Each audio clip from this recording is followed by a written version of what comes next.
minority. Systematic bullying that's happening. And they believe that Cocaína.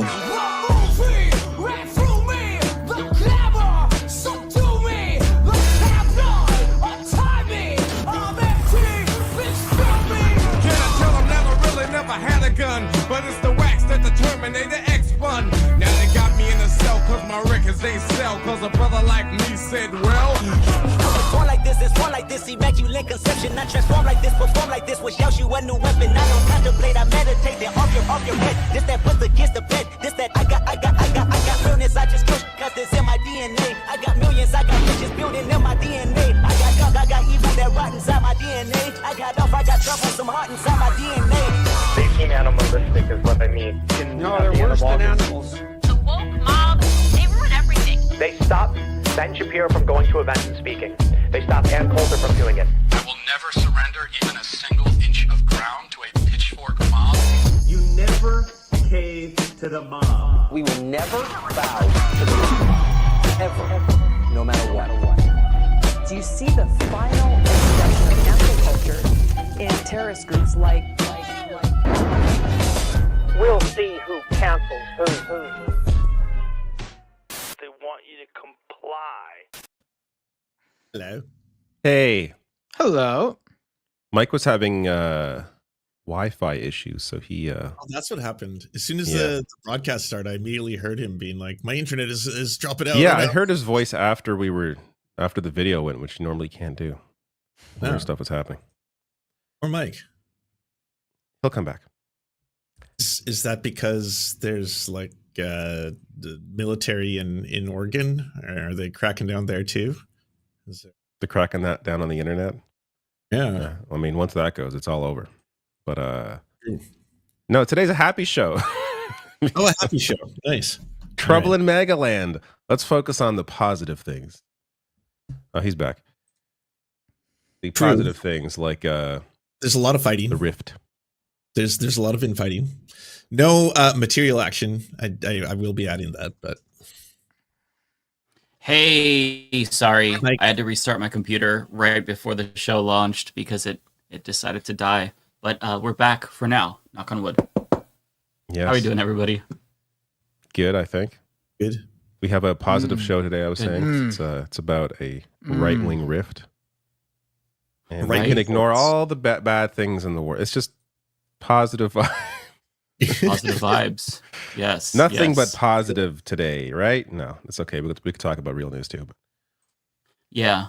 I mean, that is the news. They are fighting. They are all, the leopards are quite mad. There's a distinct line that is between two different camps. And I wanted to make a chart at one point just to see who's on whose side. But there's a very clear, pro-war war pigs versus Christian nationalist pigs. Yeah, I will say I'm not super encouraged by the MAGA divide to the extent that it exists. It does seem like the base is mostly in lockstep with Donald Trump, at least based on polls.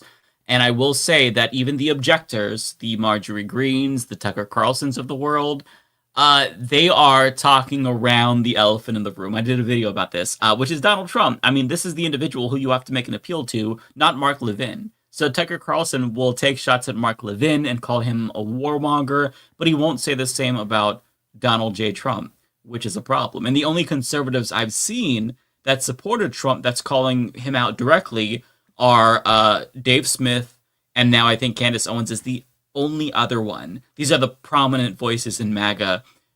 So I don't know. It kind of feels like the neocons are winning. They're beating out all of these chicken shit conservatives who aren't really doing enough to stop the war they say they oppose. Marjorie Taylor Greene, she's supposed to be like anti-war. She has not signed on to the bill in Congress to stop that. Really, any Republicans have. One Republican has. That's because he's the one who proposed the bill, and then otherwise it's all deep left-leaning progressives. That's it. And then all the liberal blocks, they're not going to sign it. They are just frothing at the mouths, waiting for big old war. And no Republicans. That's what I'm trying to tell people, especially like janks of the world who are trying to be like, I told you that Tucker Carlson and the MAGA movement would be anti-war. I was like, I've not seen a single one of the pundits who says that they are like, I am a nationalist, I'm America first, talk about those bills. There's a bill in the House and a bill in the Senate. Right. You could tell your audience right now, call your lawmakers, call them, phone them right now. There are 2 ways to stop Donald Trump. We could do it. Not a single one has said a thing. So they don't give a fuck. It's virtue signaling. The virtue signaling. Which is why it feels so performative. Exactly. I'm more amazed by people like Dave Smith who like were fooled. Like he was like legitimately fooled by Donald Trump. He thought Trump was like some principled guy. Like I'm gonna play this Dave Smith clip because he was on Breaking Points. What was it, last week? And it's just like I didn't know these people still existed. I just assumed that they knew what they were voting for because how could you not at this point? Like in the year 2024, you don't know who Trump is.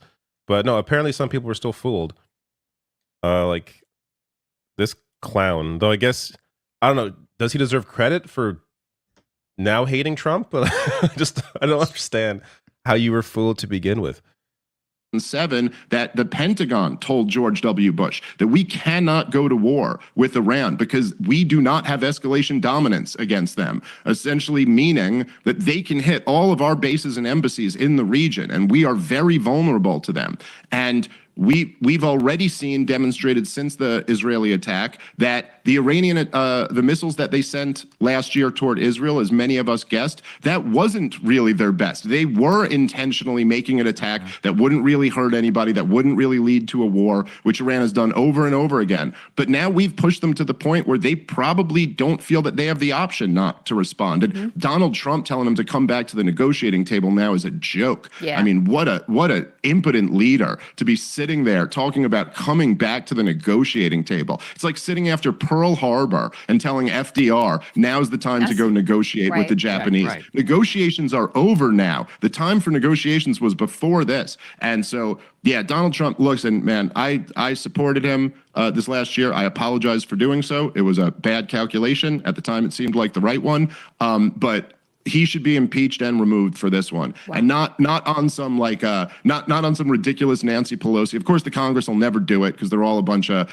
corrupt hacks. This is the one thing they support. This is like Donald Trump should be impeached and removed for this. All of his supporters should turn on him. It's the absolute betrayal of everything that he ran and campaigned on and everything that he stood for. And I will say, despite the fact that, Donald Trump supporters have been labeled like a cult following, and that certainly is true for a percentage of his supporters, he is going to lose his coalition over this.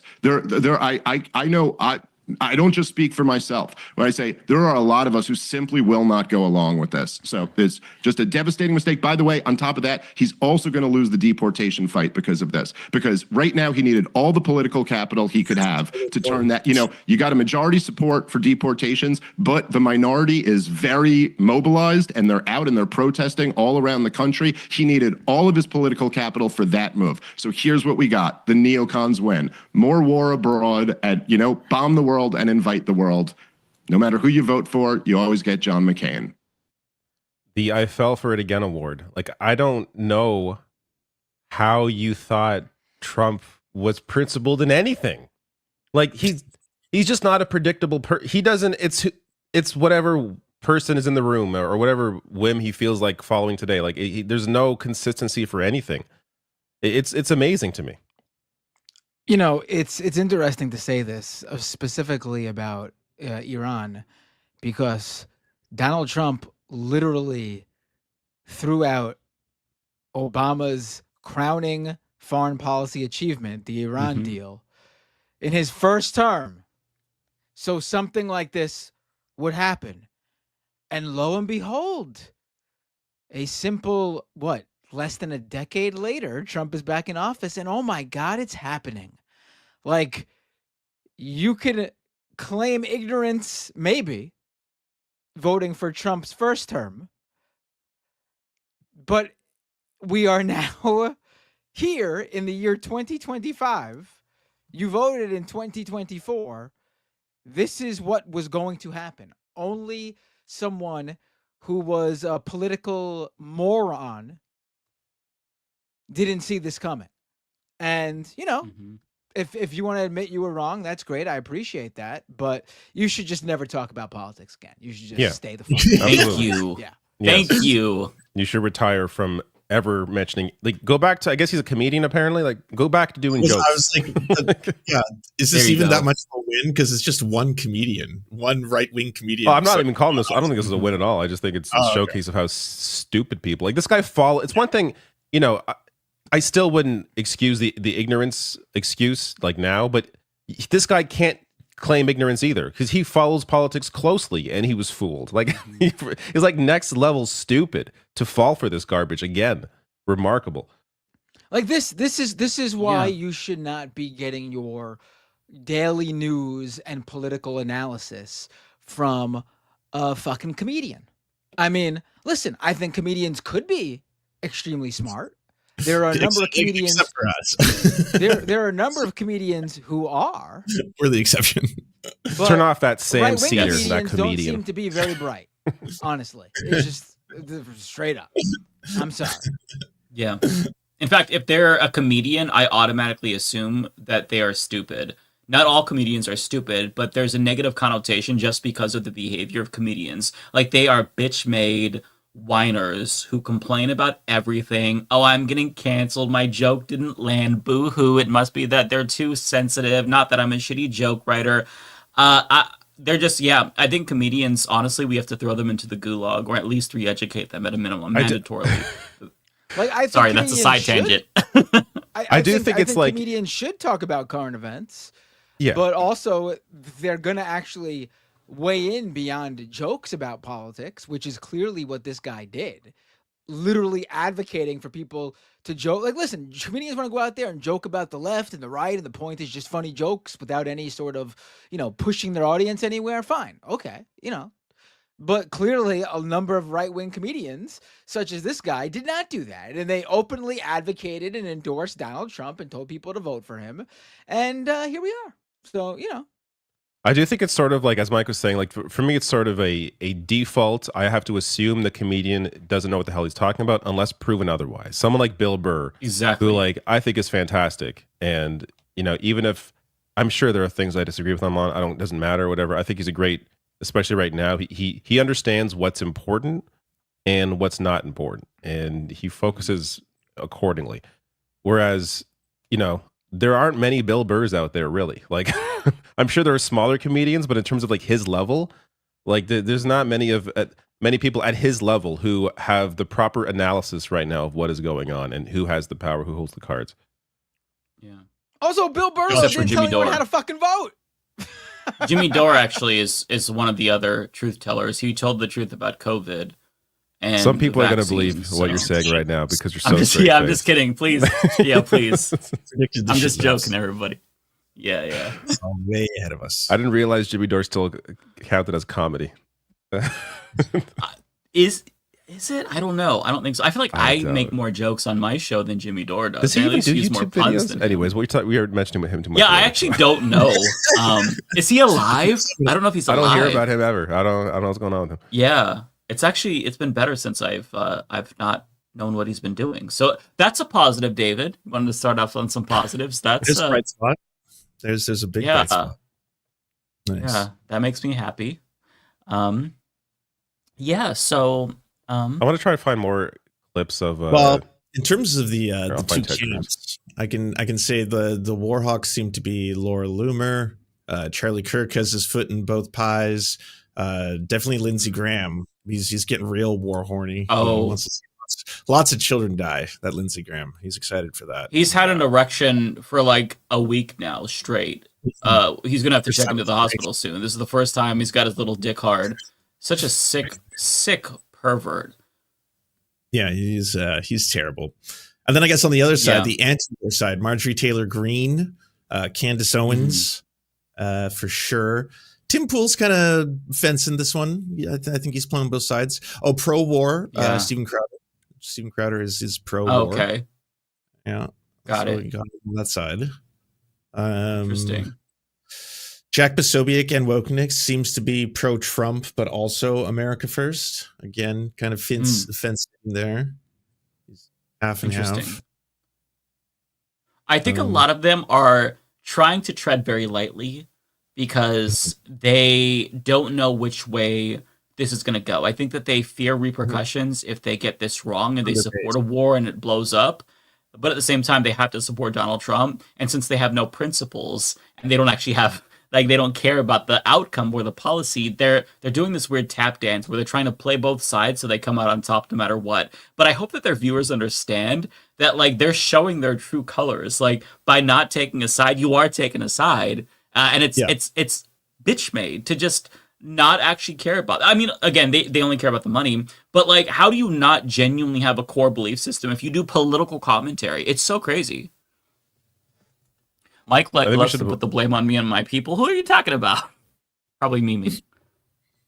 We got there. I haven't watched this full interview yet, this Tucker interview, but this clip, from what I've seen, this clip like really got me. It's like these people exist, and they are in the highest levels of government. Like, listen to this insane garbage. Growing up in Sunday school, I was taught from the Bible, those who bless Israel will be blessed, and those who curse Israel will be cursed. And from my perspective, I want to be on the blessing side of things. Of those who bless the government of Israel? Those who bless Israel is what it says. It doesn't say the government of, it says the nation of Israel. So that's in the Bible. As a Christian, I believe that. Where is that? I can find it to you. I don't have the scripture off the tip of my... You pull out the phone and use the... It's in Genesis. But so you're quoting a Bible phrase. You don't have context for it. And you don't know where in the Bible it is, but that's like your theology? I'm confused. What does that even mean? Tucker. I'm a Christian. I want to know what you're talking about. Okay. Where does my support for Israel come from? Number one, because biblically we're commanded to support Israel. But number two... Hold on. I'm not holding on. Hold on. You're a senator, and now you're throwing out theology, and I am a Christian, and I am allowed to weigh in on this.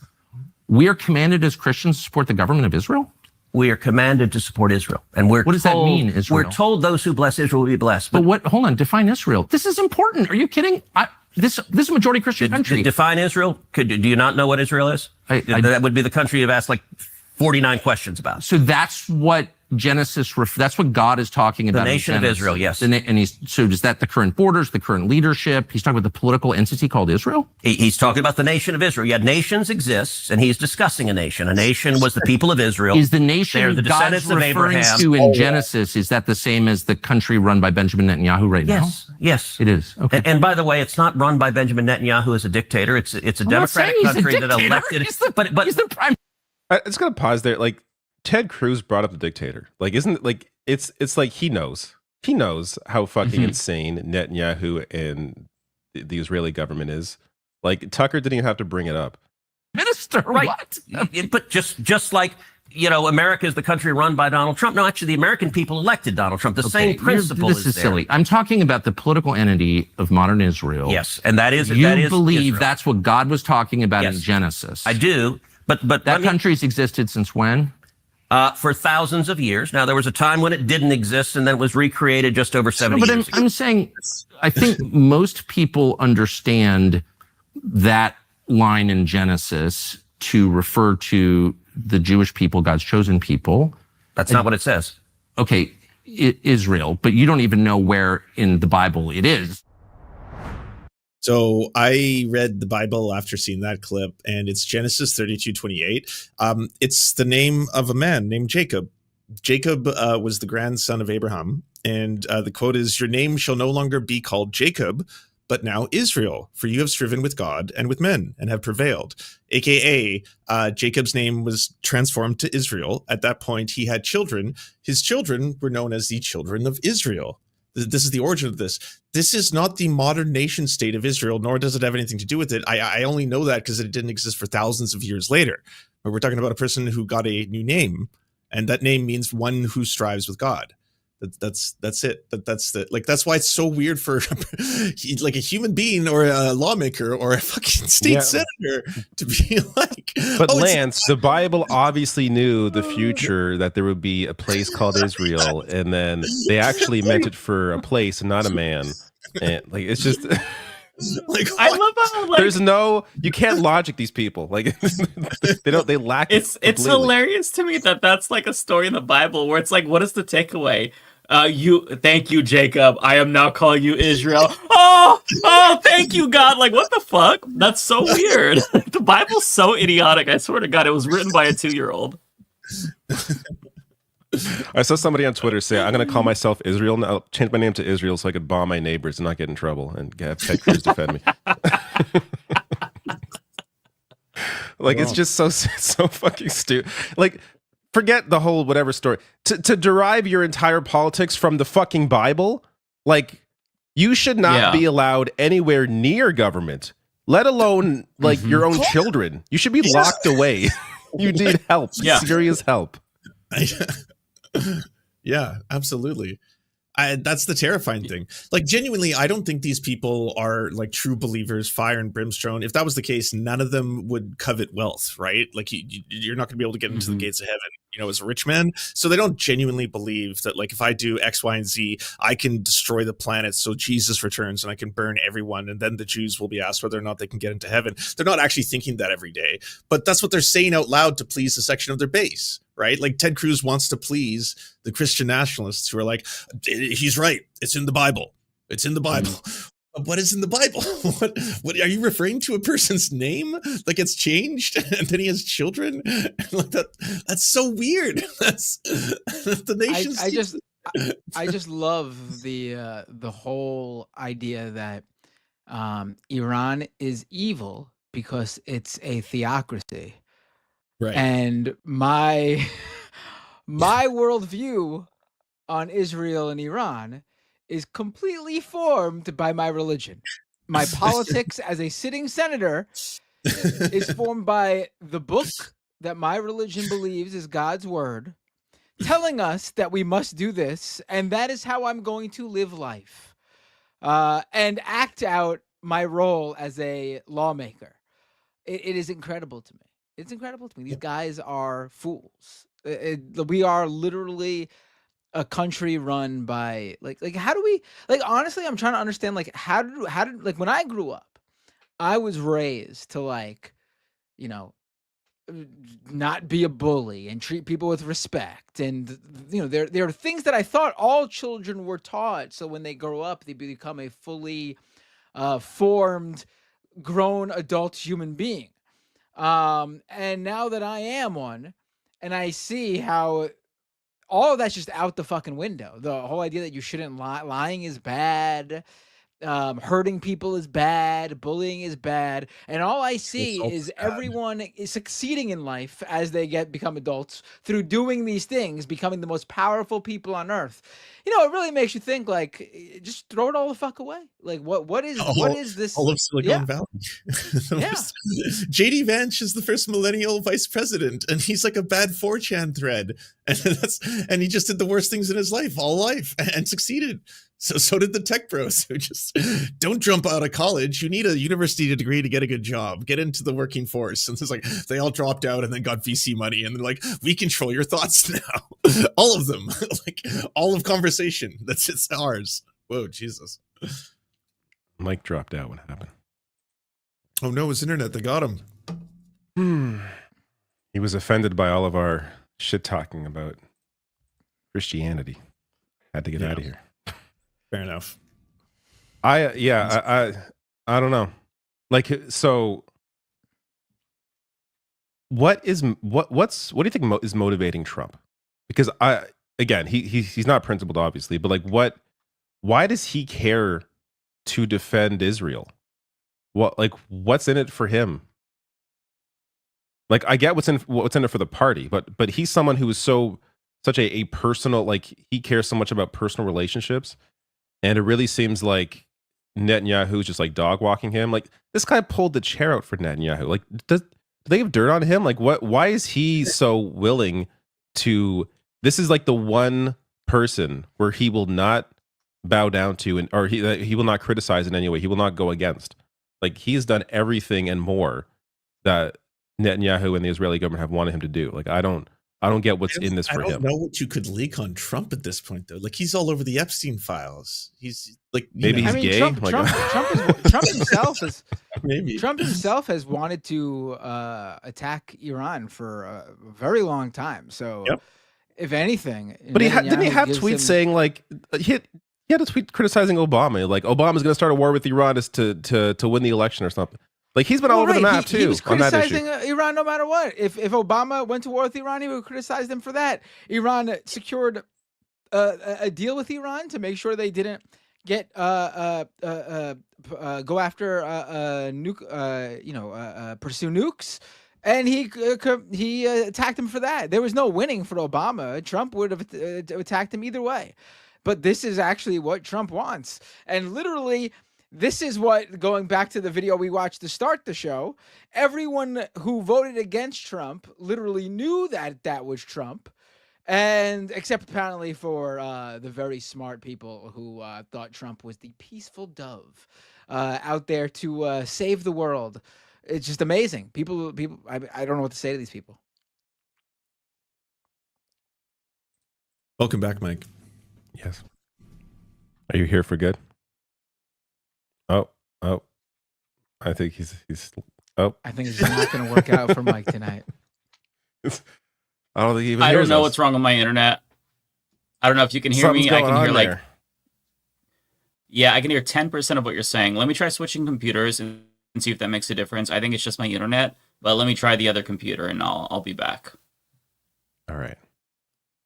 I can I don't know, try and find more Ted Cruz clips. Like, I was trying. There was one video where I had to like just stop watching because Ted Cruz is so hard to listen to, and so I mean, so is Tucker. So, but this is like a situation where I don't mind what Tucker was saying, but it's just like, out of any politician, I find Ted Cruz to be one of the most off-putting senators. Oh, he made Tucker Carlson look great. That's how bad Ted Cruz is. Yeah, anyone that makes Tucker look good, you really are out of your goddamn mind. And I think this was mentioned. I forgot who mentioned it on the Majority Report today, but I think it's worth pointing out that like Tucker Carlson, like this is who he is too. Like he's not like he's clearly an Islamophobe. He's a white supremacist. We know this about Tucker Carlson. He's not some hero here. The thing is though, is that he's doing the basic bare minimum journalism here with a Israel supporting politician that no other journalist has ever done when interviewing mainstream journalists, because they would never give a left-wing journalist access to any sort of politician whatsoever. But CNN, all New York Times, Washington, you name it, all these mainstream outlets have never asked politicians supporting Israel lock and step, no matter what, through thick and thin, any of these very basic bare minimum questions that Tucker is asking. And if they did, I believe we would see them fall apart just like Ted Cruz did here. Yeah.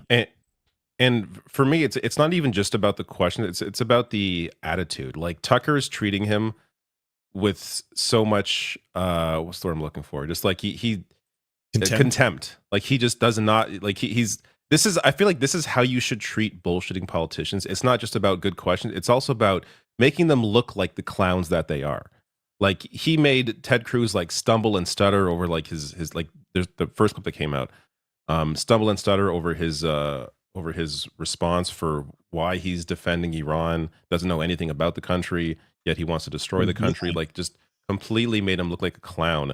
And part of it was because of Tucker laughing in his face about being an idiot. Like, I think that adds to it. And that element, I think, is important. And, people are saying in my comments, oh, Tucker's just doing this because he's doing the bidding of Russia or something. I don't even care for me, it's not about what goes into like why Tucker is doing what he's doing. For me, it's the output of what we are seeing. Like, for me, the story coming out of this interview is like, this shows us how low the bar is for our media, that Tucker Carlson, of all people, is making Ted Cruz look like a clown, when this should be easy for any other outlet that is, maybe a little more reputable though not by much.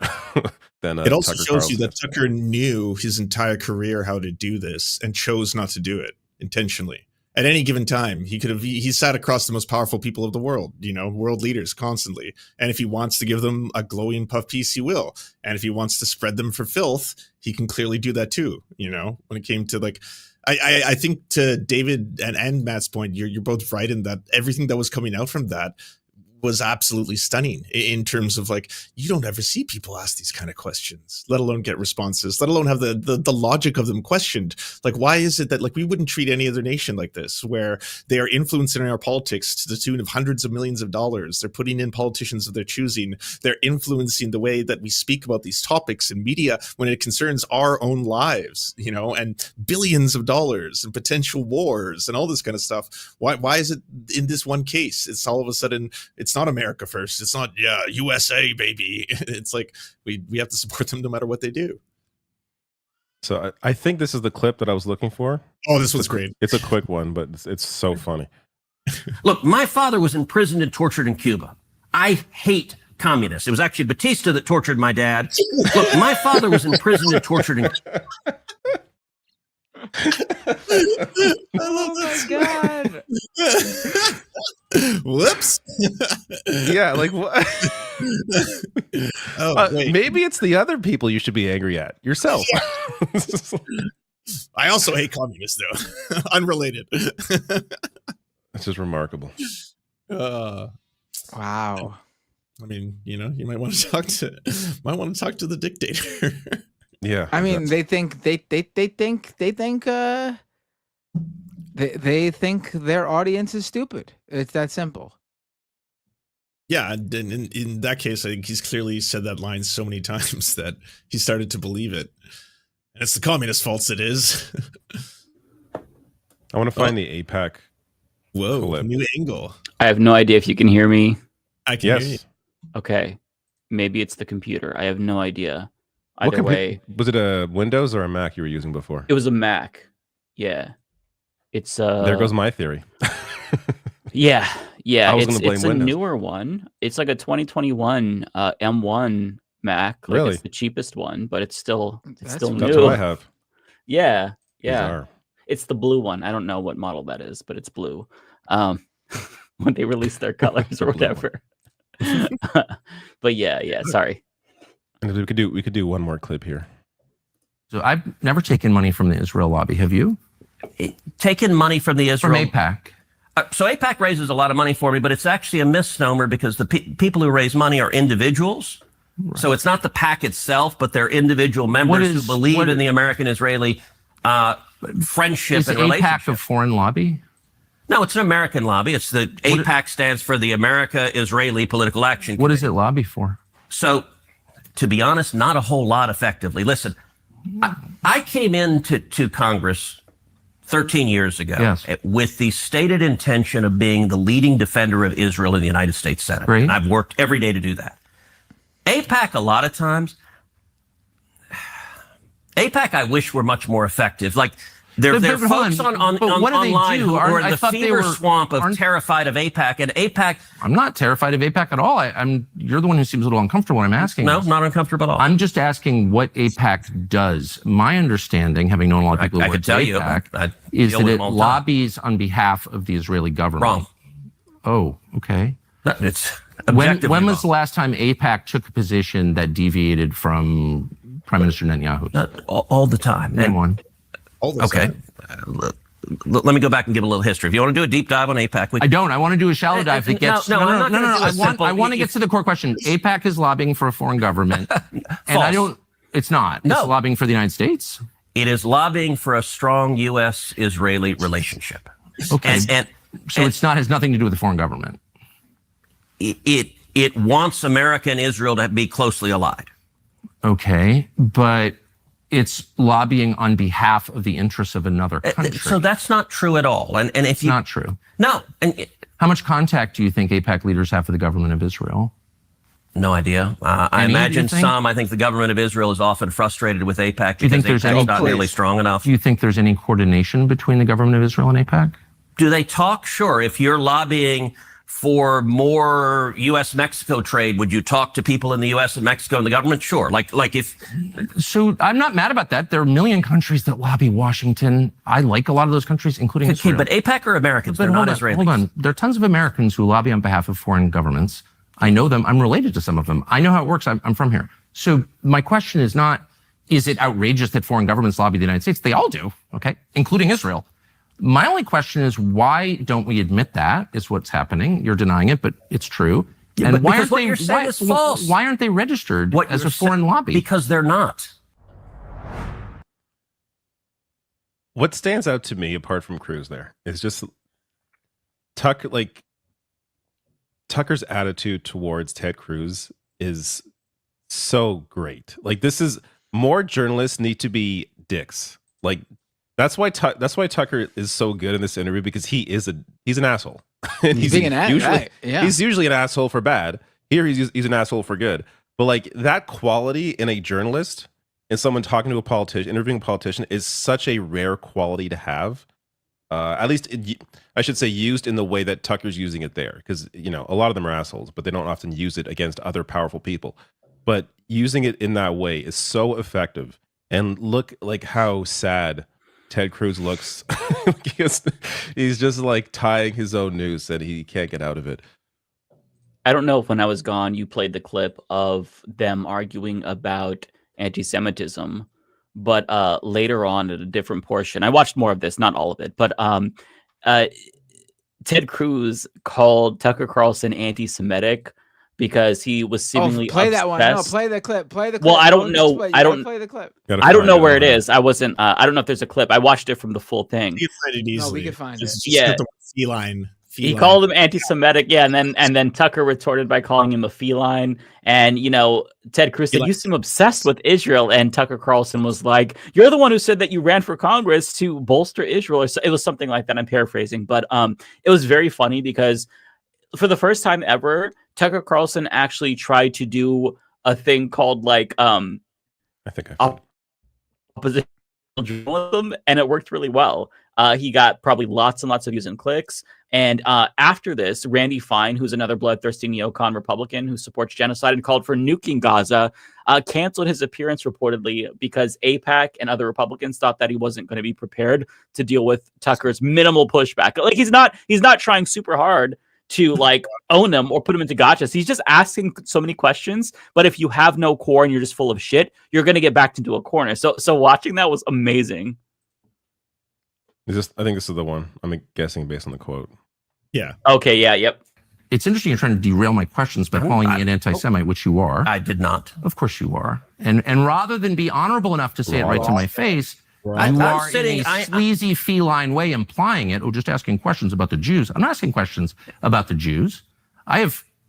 There's nothing to do with Jews or Judaism. It has to do with the foreign government. Isn't Israel controlling our foreign policy? That's not about the Jews. You said, I'm asking. And by the way, you're the one that just called me, I think, a sleazy feline. So let's be clear. It's sleazy to imply that I'm an anti-Semite, which you just did. No, I just said, why is that the only question you're asking? You answer it. Give me another reason. If you're not an anti-Semite, give me another reason why the obsession is Israel. I am in no sense obsessed with Israel. We are on the brink of war with Iran. And so these are valid questions. But you're not asking about Iran or the If I can finish, you asked me why I'm obsessed with Israel. Yep. 3 minutes after telling me that when you first ran for Congress, you elucidated one of your main goals, which is to defend Israel. Yes. And I'm the one who's obsessed with Israel. I don't see a lawmaker's job as defending the interests of a foreign government, period. Okay. Any government, including the ones that my ancestors come from. So that's my position. That does not make me an anti-Semite. And shame on you for suggesting otherwise. And I mean that. And that's low, and you know it's low. So why don't you just answer my questions in a straightforward, rational way? You certainly have the IQ to do it. So shame on you is cute, by the way, Tucker. It is. It's not cute. I'm offended. I'm obsessed with the Jews. You just told me you that just called me a sleazy feline. It is sleazy to imply that I'm an anti-Semite for asking questions about how my government is run. You want to count how many questions you asked about? What about the Jews? What about Israel? What about AIPAC? I never asked about the Jews. This has nothing to do with the Jews, whatever that. Fash on fash violence. That's just incredible. Let them fight. Let them fight. Love to see it. I mean, listen, again, Tucker Carlson is doing what journalists should be doing. And the failure is on the other journalists, not on Tucker Carlson being great. Like, this is the bare minimum. Exactly. Tucker Carlson That's a good himself in the interview said Israel is one of the countries that he supports because Tucker Carlson is part of the problem. But he goes at Cruz here and gets exactly what other people should have gotten at, or should be getting out of all these politicians who refuse to deviate from anything Israel says and does. Yeah, that's a really, I want to emphasize that point and piggyback off of what you said, Matt, because it's so important.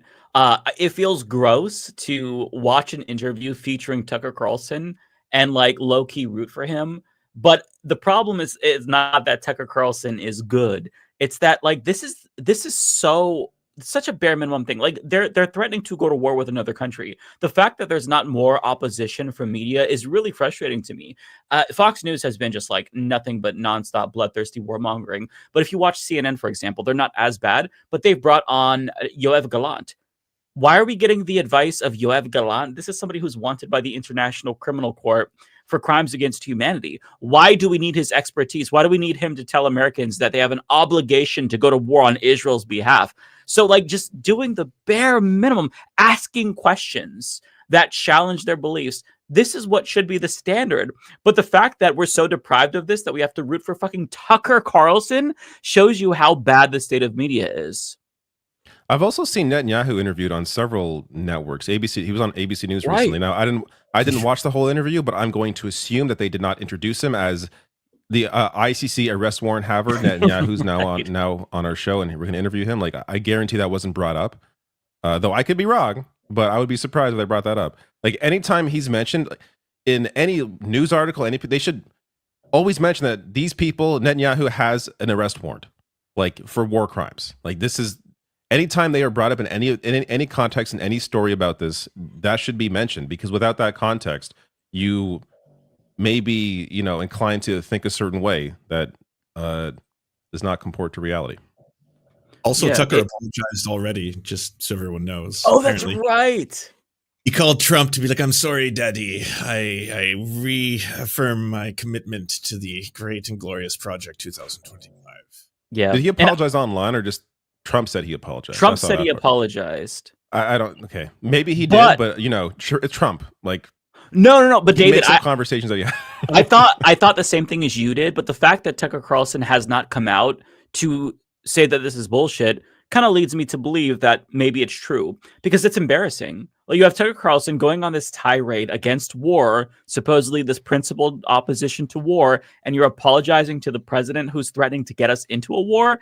If somebody said that I had apologized in this situation and it wasn't true, I would immediately denounce it. But the fact that he hasn't said anything and he's still complimenting Trump, trying to say, oh, he's a good guy, I genuinely don't think that he wants war, it tells me that it's true. So these people, Tucker Carlson, Steve Bannon, Marjorie Taylor Greene, they're such paper tigers, because to the extent that they're willing to challenge Trump, it's only indirectly. They'll challenge the people who are egging him on, and they'll criticize the people who led him to whatever decision he inevitably makes, but they'll never criticize Donald Trump himself, which is absurd. Like, they're stripping agency away from the most powerful man in the world, and I get that he has dementia and is in cognitive decline and is genuinely fucking stupid, but I mean, how do you talk around Donald Trump? He's the one making the fucking decision. So, like, to me, it's coward shit for them to do it like this. Like, credit to Tucker in a roundabout way for just doing the bare minimum as a quote journalist, if you want to even call him that.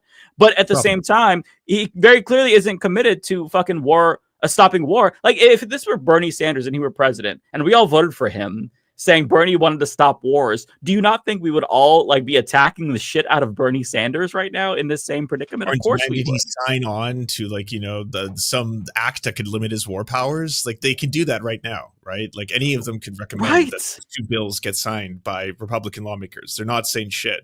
Every single one. It's all just virtue signaling. You just want to get on the record as being like, I was against the war before it happened. All right, I didn't do anything to stop it, but I had strong words. America first. Because it's easy now, since there's the Iraq War. Everybody can see that this is going to be a disaster, and in 5 years, 10 years, you want to be able to say, look, I was correct about that. Tucker was on the wrong side with the Iraq War. So they know where this is going, And it feels like they're doing the bare minimum so that way they can maintain their credibility. But I mean, it's not enough. If you genuinely, this is why having principles cares, because I feel like all of this is political. Like Steve Bannon was on Tucker Carlson's show talking about why this is bad. And his pitch wasn't that, oh, well, war is bad because it's immoral. And he didn't even use it's costly. We're going to go in debt because of war. He literally said that Trump shouldn't go into war because it's going to interfere with his agenda of deporting people.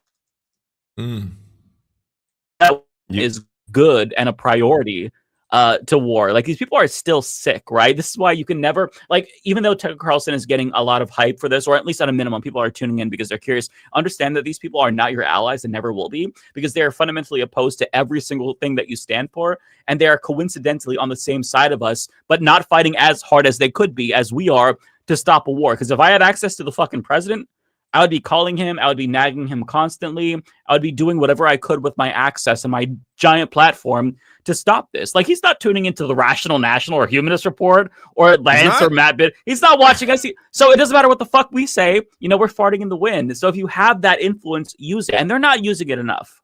I will say the most charitable read on why Tucker would apologize or why any of these people are talking around Trump is because, again, the most charitable read would be that they have a direct line to Trump and they know how much of a bitch he is, how soft he is, and if they criticize him publicly, there's a chance that there's less of a chance of them being listened to privately than otherwise. So, like, if that's how Trump is privately, which I wouldn't, I mean, considering how he acts publicly, I wouldn't be surprised that he just, completely cuts you off if you say anything bad about him. So I could understand if that's what they are trying to do, but we've also seen how inconsistent Trump. Like, I don't know if you can even really sway him. Like, I don't know what's driving him, because again, I don't think he's principled in anything. So I don't know what's motivating him in this instance.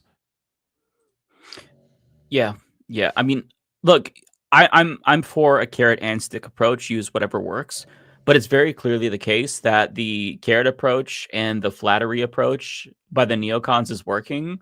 So Trump needs to understand that there will be repercussions. And so he needs to see some actual forceful pushback from people that he respects, like Tucker Carlson and Marjorie Taylor Greene, because the niceness very clearly isn't compelling to him. So they've got to ramp it up if they actually do care. They're putting their reputation on the line by going to bat against Donald, or putting themselves at odds with Donald Trump, because that never ends well for anyone.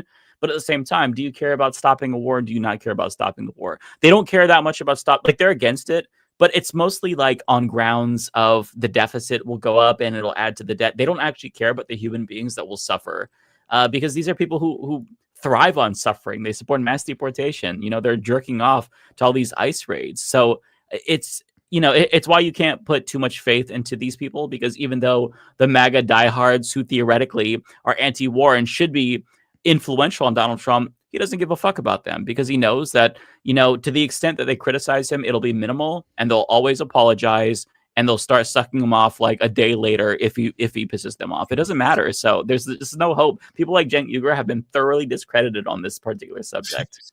Well, it should also be added that every single America First account also is saying that one of the reasons they're against this is because those soldiers that could be used in Iran should be used on the cities that are falling into riots and chaos, aka like your own citizens. Yeah. Right? All of them just want the military to be attacking people in San Francisco, Chicago, New York, the blue cities, the blue states. Like, that's what it's all about. Yeah, why waste bombs on them when you could use those on us when we protest? Actually, Jon Stewart did a really great segment about this, where he kind of juxtaposed the anti-war MAGA with them being pro-war domestically. And it was a really great segment. I would highly encourage people to watch that. It's just, I mean, that's who these people are. Some of a really haunting post on Blue Sky that was like, do I have to pay taxes so that I fund my own civil war against me? I was like, that's pretty fucked up if you think about it that way. The answer to that person is yes. Yes, you do. The answer is yes. Yep. Pay those taxes. We all do. That's the way she goes. All right. Not to make like a left turn here, but what's going on with Ethan Klein? What's this thing that's going like? He's suing people. Ethan Klein. Yeah. Your best Yeah. friend. Like I don't. What's happening? I don't know if Lance is more well versed than I am on this, but come on, you all know the words. We can sing. He's suing 3 content creators by the name of Frogan, Denims, and Caseytron for what he says was the great and 5D chess bait of getting them to react to his content, Nukon Hassan. But because they did it and they said that they wanted to get views taken from the original copyright owner, as he is claiming to be, he got basically his content nuke registered with the Library of Congress, and now he's using that as copyright material that he owns, and anyone who's reacting to it of his choosing, because he's also said he's going to exclude XQC and Asmongold from doing the exact same thing. He's now suing 3 women. Two Muslim women for apparently copyright infringement on very small content creators by comparison, by the way, as well. Yes. So this feels Isn't like that just fair use? I don't understand. Yeah. I mean, this is blatant DMCA abuse. What he's doing. The answer is it depends. It's one of those things where if you were to actually speak to a lawyer, they'll most likely tell you it's case dependent, and it's going to come down to a lot of things. Were they transformative in their criticism? Did they walk away and go to the bathroom too much? Did they let more than a couple minutes play? Isn't him admitting it's bait for a lawsuit not good for his case? Like, that seems like it's kind of counterintuitive.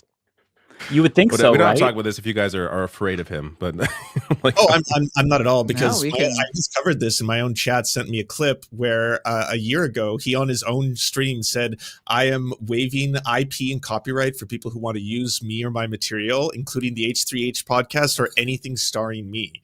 And he said that live on his show. And I was like, well, that one is probably going to hurt you a lot. I'm not a lawyer. That one and the one where you're admitting you did something to sue somebody else. Like, isn't that like entrapment? That you created he said he literally created a trap. They didn't use the word trap on his video. And I'm sorry, can we somebody's got to crunch the numbers on this. If you combine Denims, Frogan, and Caseytron, all the views that they got, the views that they stole, what's the ad revenue we're talking about here? Maybe $1,000 collectively between all of them? Like, well, he addresses that. He says that that day Denims got more live viewers than she'd ever had before, which is technically true. I think she was at 46,000 people watching when she covered it. So 46,000? You mean crazy. 4,600 or 46,000? No, 46,000. It was above 46,000. Wow. It was huge. I gotta get in on I this. got a song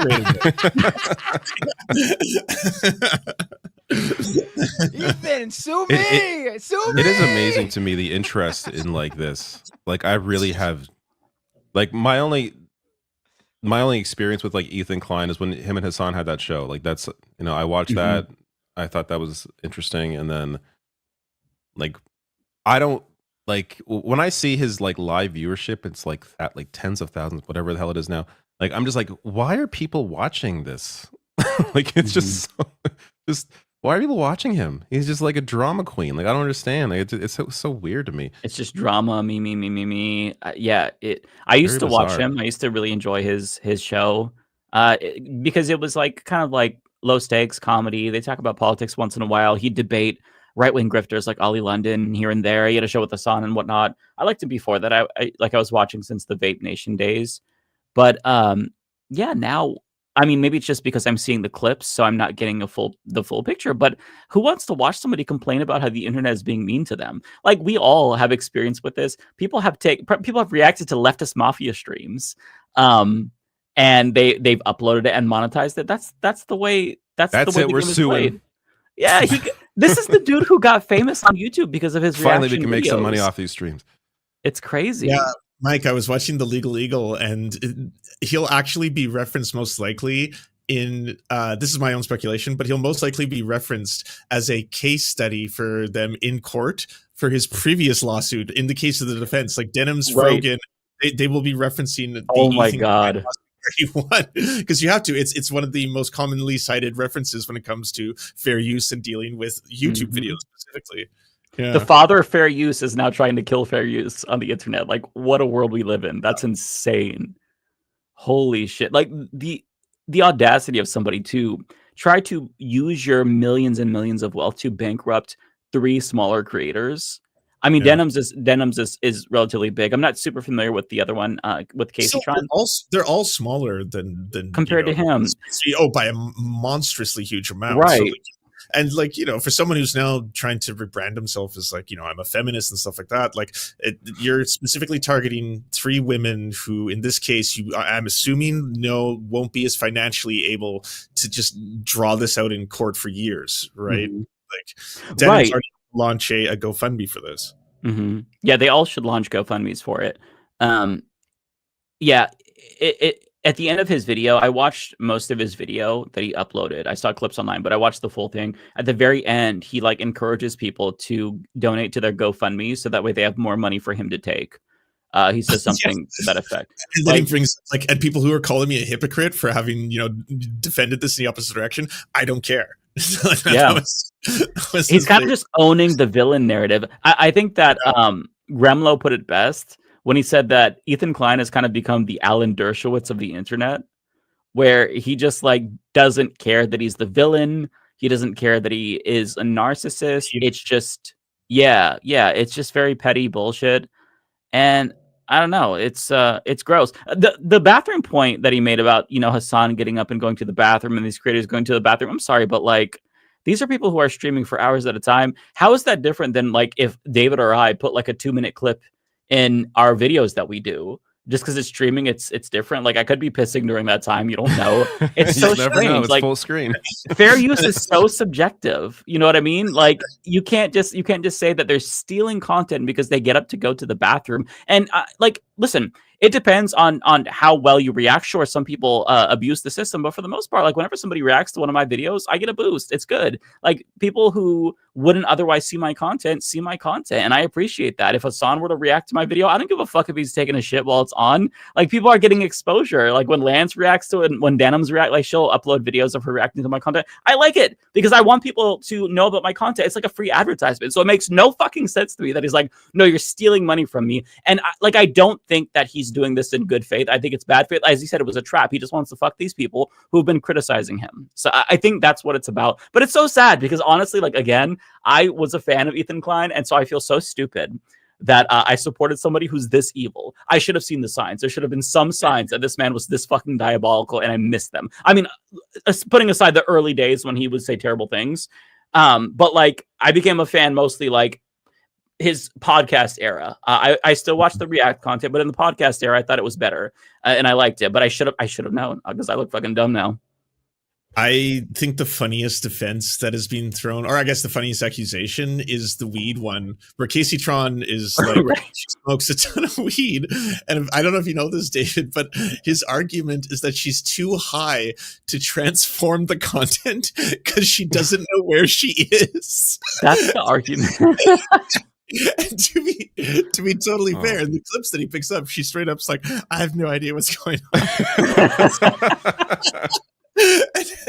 Well, I gotta say A+ for comedy, at least. In a fair use case before that you were too high to successfully transform my content because you weren't aware.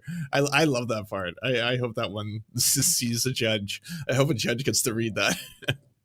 I've thought about having like a patrons only like videos where I just get super high and I like I don't know. Like play watch videos games. Or like do comment do like commentary, but like do it really high, but just for patrons. If you guys want that, let me know. Maybe I'll. That would be fun. I would get high with you, David, and do that. I would probably have a panic attack, but if it's paywalled, I wouldn't be as embarrassed. I started smoking weed again, and I started smoking too much weed, and I started to get anxiety again. But it's going back down, so I'm smoking more weed again. It's like a balancing act. But yeah, you got to find the right. Yeah, I've stopped a lot. Like I don't do it nearly as much as I used to. Because the same issue. Like it's just like I don't get panic attacks, but it's just like I get anxiety. Like just over the dumbest shit. Like I'll hear like a creak in the house. Like oh my god, what's that? It's like I need to stop. This is not normal. Yeah, I don't get paranoid like that per se, but I just kind of get more like oh my god, am I gonna die? Like things like that, like little things.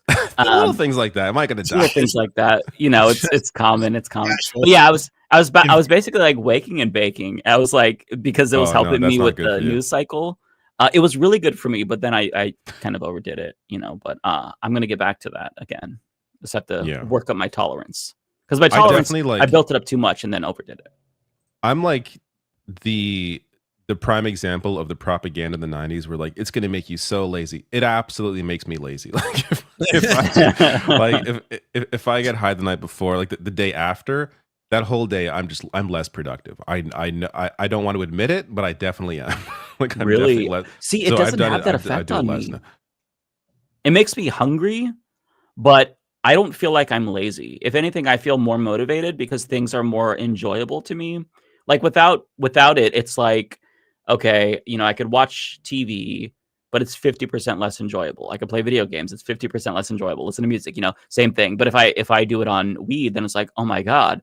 So I should listen to music now. I want to clean because the smell of the cleaning supplies. Yeah, I don't know. Cleaning supplies. That's a different high you're on. Well, yeah. I'm not tweaking, but you know what I mean. Like, just everything is much more pronounced, and I really enjoy that. Well, yeah, no. Like when you're actually high, yes. But I'm talking like the next day. Like I'm like groggy the next day. Like I don't sleep properly. Like I don't You don't sleep properly? No, if I have no dreams, so like I have no like REM sleep. Like it's just like I go like right in and I wake up. Like there's no like I think you're supposed to have like REM sleep to have a proper sleep. Huh. So if you're having no dreams, which was me for like months, that means you're not sleeping properly. So it's not good for you apparently. See, I have the best sleeps when I'm high. Do you have dreams? Yeah. Yeah, okay, and they're actually nice dreams. If I'm not high, my dreams are like, okay, somebody's coming to kill me, or somebody just died, or my dad died again, and we're going through all the processions, the funeral. But if I have weed dreams, then it's just like, yeah, I'm playing Mario Kart. I'm getting a video ready for the Humanist Report. Just like life shit. Yeah. Man, if I were you, I'd never stop smoking. This is not no. It's just cheap shit. It's like those little pen tips. I just bought a little $20 pen tip. This motherfucker lasts me a long time. It's definitely cheaper than drinking. That's for sure. It is. Yeah, I've not drank in probably a year. No, that's not true. Since New Year's, I drank on New Year's, but I haven't drank since then. That makes me feel like shit.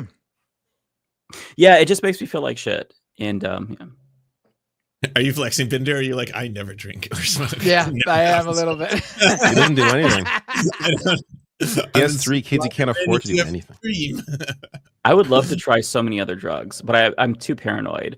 Ecstasy, I feel like I could try, but like acid, I feel like I'd freak out, and mushrooms, I'd probably freak out. But I would love to try ecstasy at least. I can't give you a genuine answer to anything you just said, because if I ever try crossing the border into the United States, this clip will surface, and then I'll be looking at my face right now, being like, Lance, why would you ever try and cross the border, though? That's what at this point, no, but I'm just saying. Lance, if it makes you feel any better, if I ever try to cross the border, I'd be detained as well, probably. So. Yeah, especially like even coming in the way back, I've seen like a lot of different content creators post about how they've been hassled at the border for their social media history and stuff, and I'm like, oh, that sounds nightmarish. I don't want to. Yeah, they will do it, and even though we're relatively small creators, they will look this shit up and they will see what we said, and they will fuck with us for sure. Yeah, the Canadians would be in a detention center for at least a week. That'd be my guess. So I wouldn't try your luck. Matt and I would be able to get away with a couple-hour questioning. Well, they might detain me, but Matt would be okay. Right. Whatever will I do? I can't go see the Empire State Building. Oh no. I know. Woe is me. You don't get to see all of our experience fascism firsthand. Oh no. Our beautiful public parks that are not maintained because they were defunded. No. A lot of the cities I love and would love to go to, they've got the military in there right now. Just right. Shooting people. So I'm like, I can't go to San Fran, can't go to New York. Mm-hmm. Yeah, no, I joke. I actually really love New York. I would love to go to New York City again, and I cannot do that. Yeah, and ICE is everywhere too. You don't want to be in that everything environment. Improves in the next 10 years and everything's fixed and it's all perfect. Nothing wrong ever. We can dream. We can dream, right? Which reminds me, I think it was you, Mike, that reposted that poll of like the happiness scale. Oh, like, yeah. Conservatives are like so much happier than what they call liberals. And yeah, it's because one side doesn't know what the fuck's going on. I'd be happy too if I was so fucking stupid. Like it must be fantastic. Yeah, to not have to worry about the impending doom of climate catastrophe, to not care at all about genocide. I mean, yeah, that it just makes sense why conservatives in general are significantly more happier. I think that if you controlled for lefties as well, they'd be even more miserable than liberals on here. Probably. A really good thing I've seen that has actually had a couple of right-wingers actually change the way they speak about climate change online. Someone posted, it's like, if you ever think that climate change isn't real anymore, come to any home insurance conference. They're the most boring conferences in the world. They're all numbers based and it's all about margins and capitalism. And they take climate change exceptionally seriously because there's very large portions of the world that are uninsurable now and are in perpetuity. And their business models are basically organized so that is the over under on this entire area of California burning down worth us insuring all these homes? It's not. We no longer insure homes here ever again. Right? That's not a thing that's ever going to happen. And that's the way they do business. And it's like, there is no debate. There is no, well, 93% of scientists. No, it's just like, here is our bottom line. This is our industry. Climate change is real. We like, yeah, it's unfortunate that they have to, see business to understand. Like it has to be a capitalist reaction to climate change for them to understand that it's real. They can't just listen to people that have been, dedicated their entire lives to one specific field. But whatever it takes, as long as people are maybe more aware, I guess. Yeah. I saw this thread on Reddit. I think it's the millennial subreddit where they were talking about, hey, this person posted, has anyone else just not saved for their retirement because they think that it's not going to be a thing since there's climate apocalypse? Like, I'm paraphrasing what I saw and I'm like, you know what? I'm smart for not investing. Fuck yeah. That makes me feel better. True. We're all going to be dead. Can't retire if you're dead. What a great way to live. Yeah, right. Although no I did try to any open future at all. I did try to open a Roth IRA after people bullied me about not having one because I'm almost 40 and I don't have a retirement at all. And they rejected me as a customer. They were like, "Fuck you," like literally. Like I opened an account and they blocked it, and then I called them. And I procrastinated for so long since we talked about this on the stream. Months later, I finally did it. And then I called them and they're like, well, we are declining to do business with you and we will not state otherwise. You can issue a subpoena to get more specific information, but we are not servicing you. I'm like, okay. Do they look you up or something? Or like, so my suspicion is that they think I was money laundering because when you put your occupation, I do self-employed because I'm a YouTuber. And then there's not really any categories for like content creators. So you do other. So they're like, this looks suspicious. That's my only like. They should maybe update their categories. Like a lot of people now make money, make a living off social media. Like, right. I mean, if you apply for an apartment and you have to show proof of income, you have an income, but it's not accounted for because people are like, well, boomers are in particular like, what the fuck? You're a YouTuber or a Twitch streamer. What is that? So they just think that like you're making it up when it's a legit thing. So like it's actually kind of fucking over some millennials and Gen Zers who do content creation as their career. Even if you're not big, you can you could still make a living off of it, or at least supplement your living. So it's kind of a thing that the institutions have not adapted to yet. That's a first world problem though, but if anything, like self-employment is more of a guarantee of income than anything. Like, people get fired all the fucking time. Like, there's so many layoffs. Right. Like, it's bizarre. Like, applying for like apartments, for example. Like, I felt weird being like, I'm self-employed because that's definitely going to give me less of a chance of getting the place. Whereas I have a steadier career than a lot of people who work in a large corporation who may just get laid off in a mass layoff, like, which is consistent. But society hasn't really caught up. Yeah, you'd think, right? Although one thing, there is maybe a little bit more instability in the sense that like content creators probably have incomes that like fluctuate from month to month. Like, you don't have a steady like salary. It's just like high, low. You don't really know. Yeah, that part's so maybe they don't like that. I'm not sure.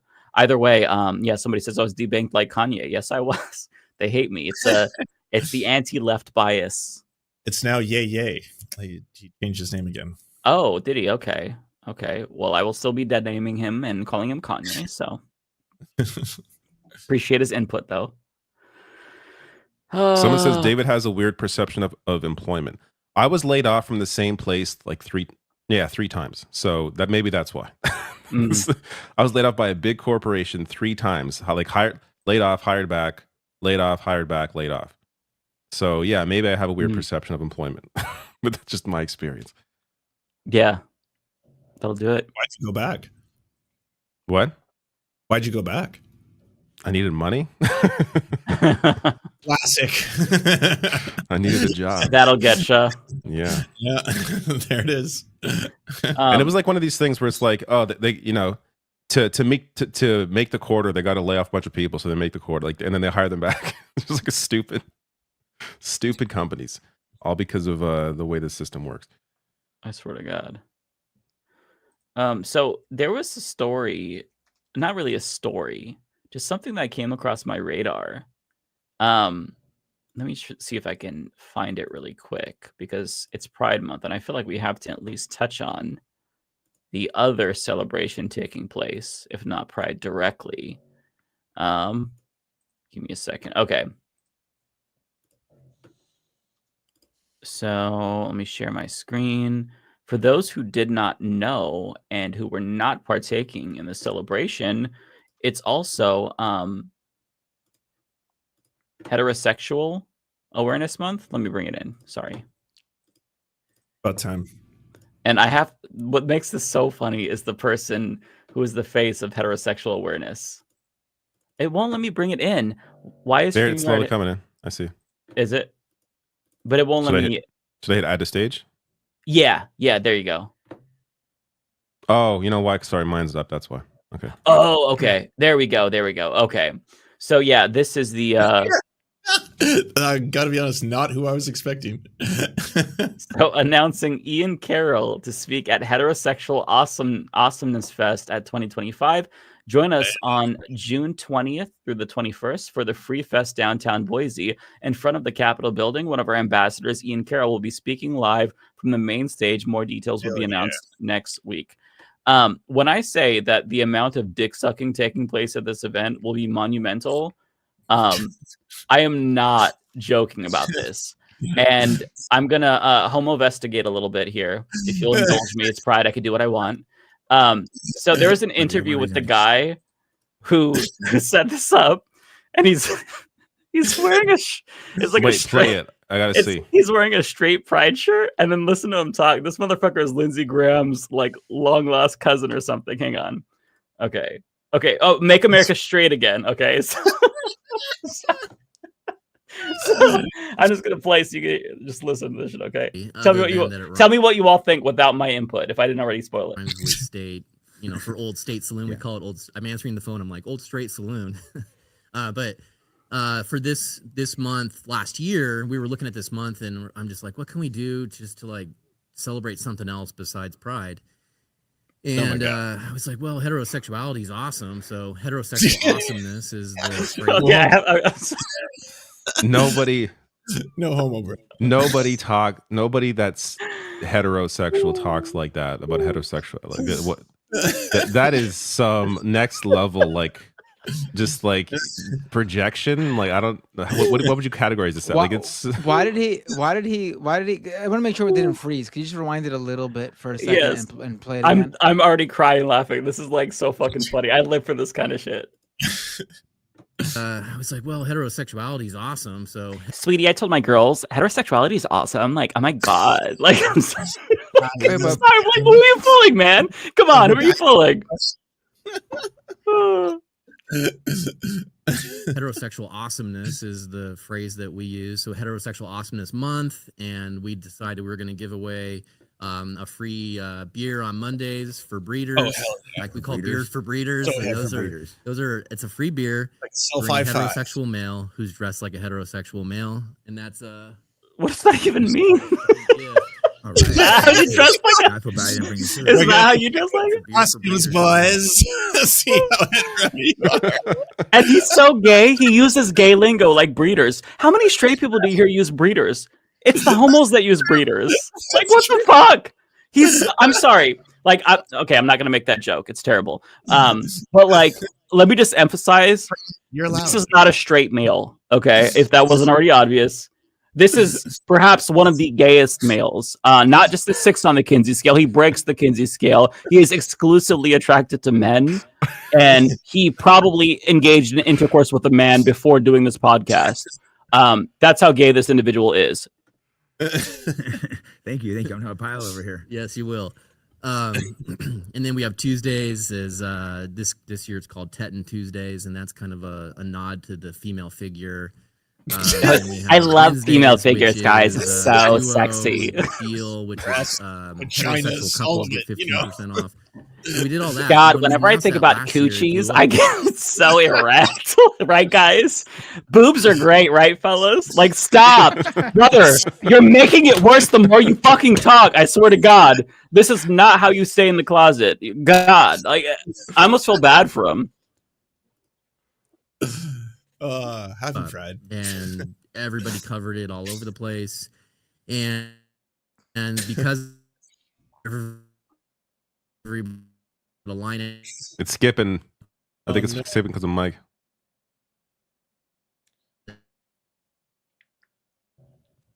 Oh, Mike's freezing. Mike, you're freezing. God damn it! Heterosexual awesome. Do you want me to play it? Okay, let me go back. Send David the link. So okay, yeah, because he says something so incredible. He says that he's getting discriminated against for being straight. This individual is getting discriminated against for being straight. Okay, I sent it to you, David. We're at the at around the 1:30 mark. Oh, this is I'm literally like I have tears in my eyes. This is so fucking funny. It's crazy. It's really hilarious. It's amazing. Bulls get 15% off. So we did all that, and when we announced that last year, it blew up, and everybody covered it all over the place. And because of that, everybody came in, and we had a line out the door, and we had like a massive amount of hate from LGBTQ pride people. So you're getting hate for celebrating being straight, right? For heterosexual awesomeness. Like, what's there? Are you putting for heterosexual awesomeness?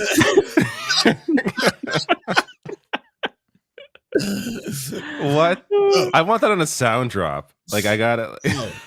Heterosexuality is awesome. It's so amazing. I don't know how I haven't discovered this guy sooner, but this is like a gem, truly. Any hate towards gay people, or are you just saying being heterosexual is awesome? So the way this started was just all I wanted to do was say, hey, we're just celebrating this. And that was just unacceptable. And it was okay. I had a couple of people say, but you're going to celebrate LGBTQ also, right? And I said, no, we're just celebrating this. You guys can do whatever you decide you want to do, but we're celebrating this, right? And so the focus was just supposed to be positive on the other side. Yeah. But that wasn't okay. It was, now we got reporters coming in and they interview me and dissecting, hey, what do you think about this? What do you think about this? What do you think about this? And I told you earlier, so I have, Christian. I'm Christian. I have Christian values, biblical values, and I'm like I told the reporter, I'm not going to disagree with what God put in His Word.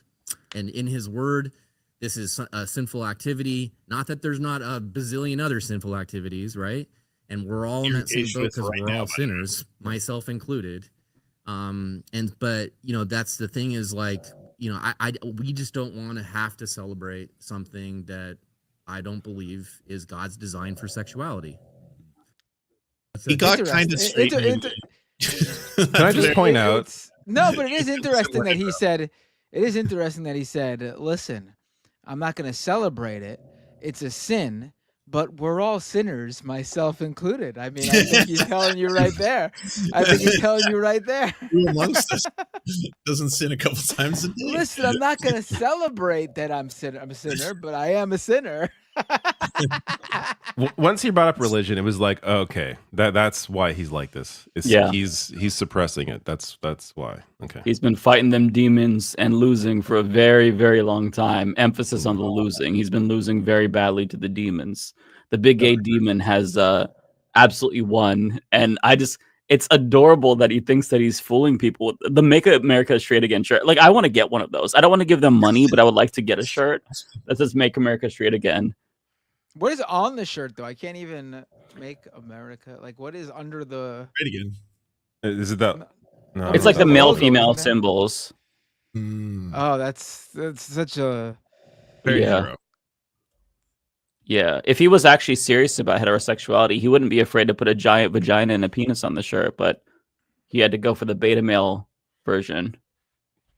The PC woke version with no dick and vagina.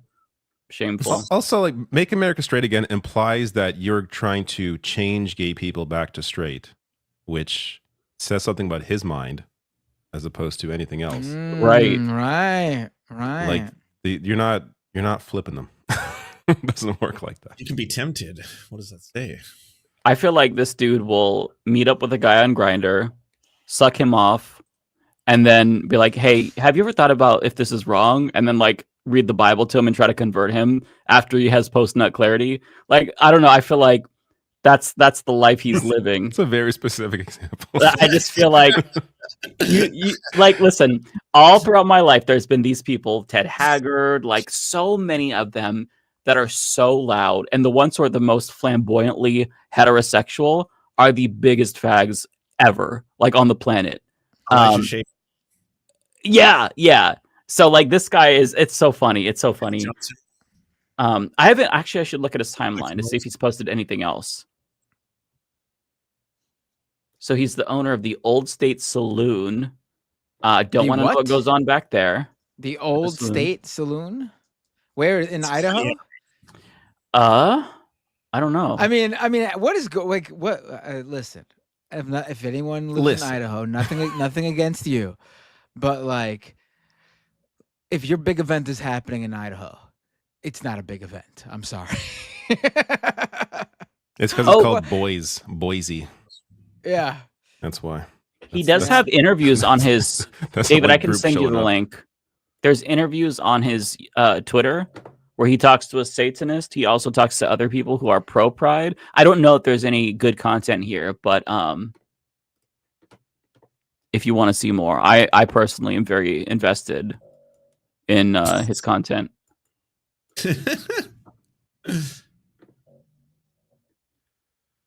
Oh man, him and Jesse Lee Peterson would make such an amazing couple, don't you think? Like, what happened? Is that guy around? What happened to that guy? Yeah, he got exposed for being a predator by quite a number of men, one of whom was younger when he was being apparently abused by Jesse Lee Peterson, and he kind of got a lot more low profile after that. Like, he still does his show. He still does a show anymore. People don't share his clips ironically for fun, being like beta and all that. It's like he may have been like a serial predator rapist, kind of thing, so of little boys. So not funny anymore to even ironically like him, I guess. It's kind of what he went there. Yeah. Interesting. Sorry, I don't have a funnier end to that. No, I didn't expect one. I was just, I thought he was still making videos. I thought he was just, maybe he just quit. Yeah, he's just one of the long list of big old weirdos. All right, what else? What time is it now? 10 o'clock. You can super chat. You can start doing super chats. You can go nuts. We have a few things to get to, so we should let's get to them. First, we have a song that a listener sent and has been asking me to play. We have things to get to. They made this song as a potential song for Leftist Mafia to use. I have not listened to it. Shall we play it? It's from, going in cold. What if it's like they have been asking me to. They have been asking me to. It's not like the N-word for 2 minutes straight. Yeah, like, what if it's like really bad? I've played. I've played a little bit of it. I haven't listened to the whole thing, but I played a little bit of it. All right. It's so it's not like offensive. Okay. And it's a regular listener. Oh, I don't know if it's not offensive, but it's not. Are you talking about the song, Matt? Yes, the song that me and Mike, you guys don't know about it because you usually don't stick around, but for the past 3 months, by the end of the super chats, I'm reminded about this song that was sent. It's the new Johnny Somali. Yeah, Okay. it's the new The Joey fucking Simone. song. All right, let's hear let it. me hold on. All right, let me where is it? Hold on. I'm excited to gonna- hear this. So is it supposed to be like an intro type song or just it like could be, a I guess an intro or an interlude, whatever we need a Okay. song for. You know what I mean? Or All right, so closer. here we You go. don't say ourselves gonna- out. Oh, we don't have a closer. That's a good idea. Yeah. All right. It's by Ridlor Villain, who's a regular IMer into this show, super chatter or whatever. Let's take a listen. Island I hope it's Boys. good. No, I don't think so. The mob wants victory, but more than that, it wants the total humiliation of its enemies. Radical left-wing mob. Left-wing mob. Cave to the woke mob. All type of hustles and all type of grips, pushing all stereotypes and all type of myths. Look how they Is this talk them it sing fast. rapping? They type it swift. Yeah, I think They so, got right? it together. Okay. They know just how to recite a script, a formula to keep you mad, tell you why your life's a bitch. These awful hypocrites with lies dripping off their lips, but they could give a shit about what you really dealing with. It's all for the bag, all for the cash, all for the drip. They here to get rich, but I ain't here to trip. Just all for my analysis and watch the stones start to get thrown at glass palaces. Cause when they spit that bullshit, I gotta challenge it, man. I manhandle it, break it down, dismantle it. Cause if it ain't true, then my dude, I can't stand on it. I can't stand with it. The stance is against it. Witnessing the slaughter of innocent Palestinians like cowboys and settlers killing off the indigenous. Y'all claim y'all in the right, but it's all wrong. I can't rock with you, something fishy going on. The stench is strong. Tilapia, so we formed a coalition here. My main mission is stopping you. Eclectic collective of skeptics, the leftist mafia. Eclectic collective of skeptics. I like the leftist it. Mafia. It is Eclectic good, collective yeah. Of skeptics, the leftist mafia. You know what? My Eclectic one collective of skeptics, the leftist mafia. my one issue is that this is the part that you want in the But more intro, than but that, it takes wants so the long to get to. total You know what I mean? humiliation of its enemies. Yeah, like the name. Oh, Like the name, the part where he repeats it's a great song. The part where he repeats the name though, like we couldn't play that whole. How long was it? Let me check. Be a good outro, perhaps. Over a minute and a half, 1 minute 39-second long. I think it would work if it got to the repeating of the name of the show. An intermission earlier. song. That's true. We don't actually take an intermission. Intermission. Intermission break. Right. 5 minutes, everybody. All right. Oh, I real like quick. it a lot though. We definitely should. Shout out, use shout it. out to who made it, by the way. Like who? Yeah, yeah. It's Riddlecore? actually really good. Yeah, okay, Riddlecore. I was not expecting a full ass song. I wasn't sure what I was expecting. That was great. Yeah, I really liked it. The only issue, like we said, like I feel like for an intro, you need to get to like that part within the first like 20, 30 seconds. Not too It's a good shabby. outro. Yeah, good outro for sure. Because it ends by so saying the Leftist Mafia. After sticking around for a 4-hour show, you'll hear that. I mean, people watch till the end. Maybe we could play it before we get to the IMs. You know, I don't know, the super chats. Yeah, yeah. Like officially end the first portion of the show. We could all take a break and get something to drink. That's not a bad idea. Yeah. Yeah. I appreciate That's good. You know, it'll give David an opportunity to leave during the song, so he's not just piecing out. Hey, where did he while we're go? live. Yeah.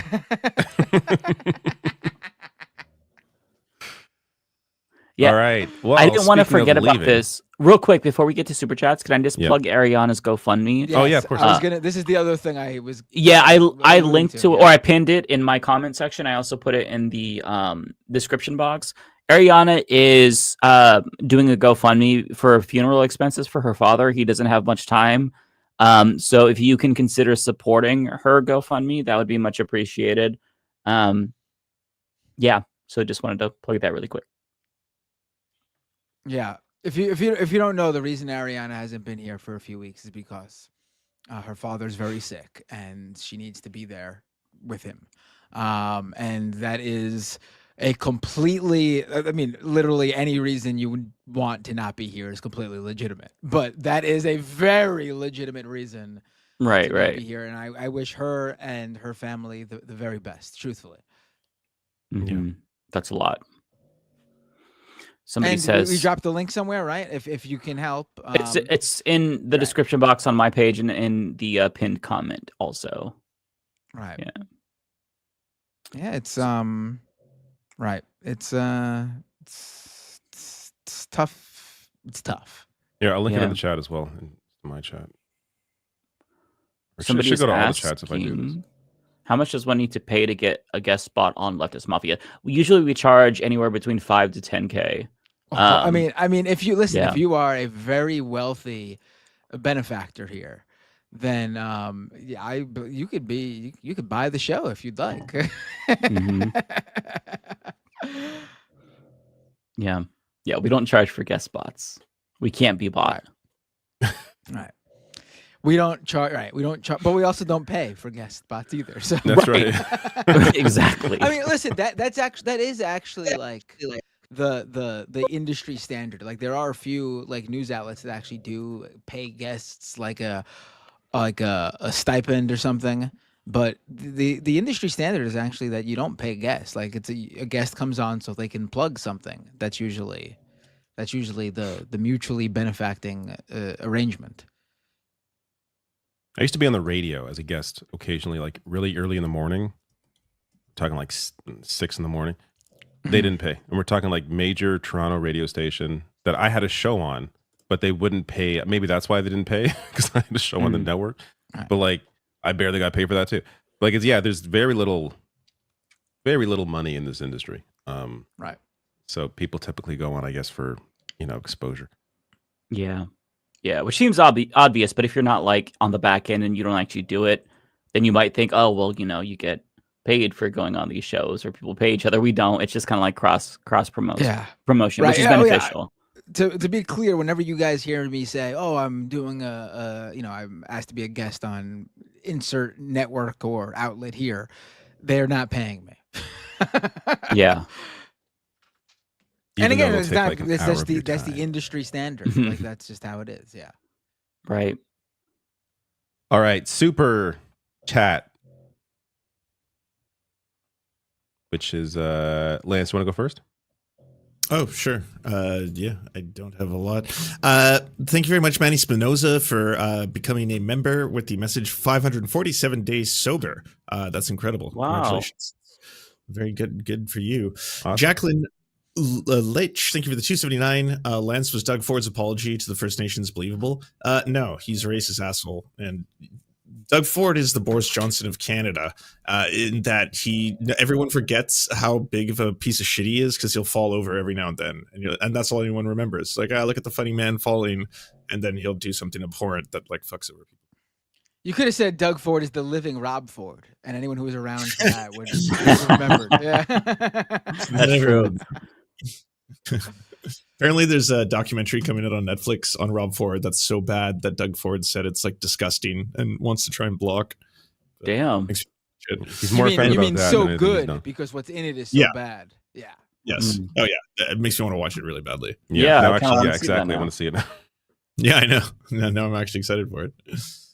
Great Fire, thank you for the $10. Pride may be a sin, Mike, but Jesus sacrificed forgiveness for our sins. So by celebrating Pride, Mike is doing a good thing. Otherwise, Jesus suffered for nothing. So suck it, Yeah. theologians. Yeah, that's a great point. You don't want him to die for nothing. So you have to sin as much as possible, mortal sins in particular. Otherwise, his sacrifice was in vain.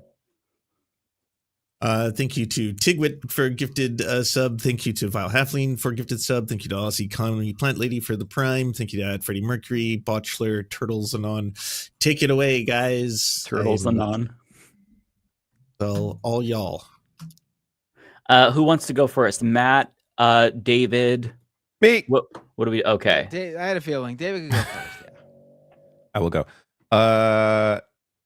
85 Nostalgia Street. What a name. Thank you for your super chat. Says, hey y'all, Toon Streamer here for the getaway from what we now have to navigate. I don't know what that's referring to. Thank y'all for staying on top of everything. We need truth. Thank you so much. That's so nice.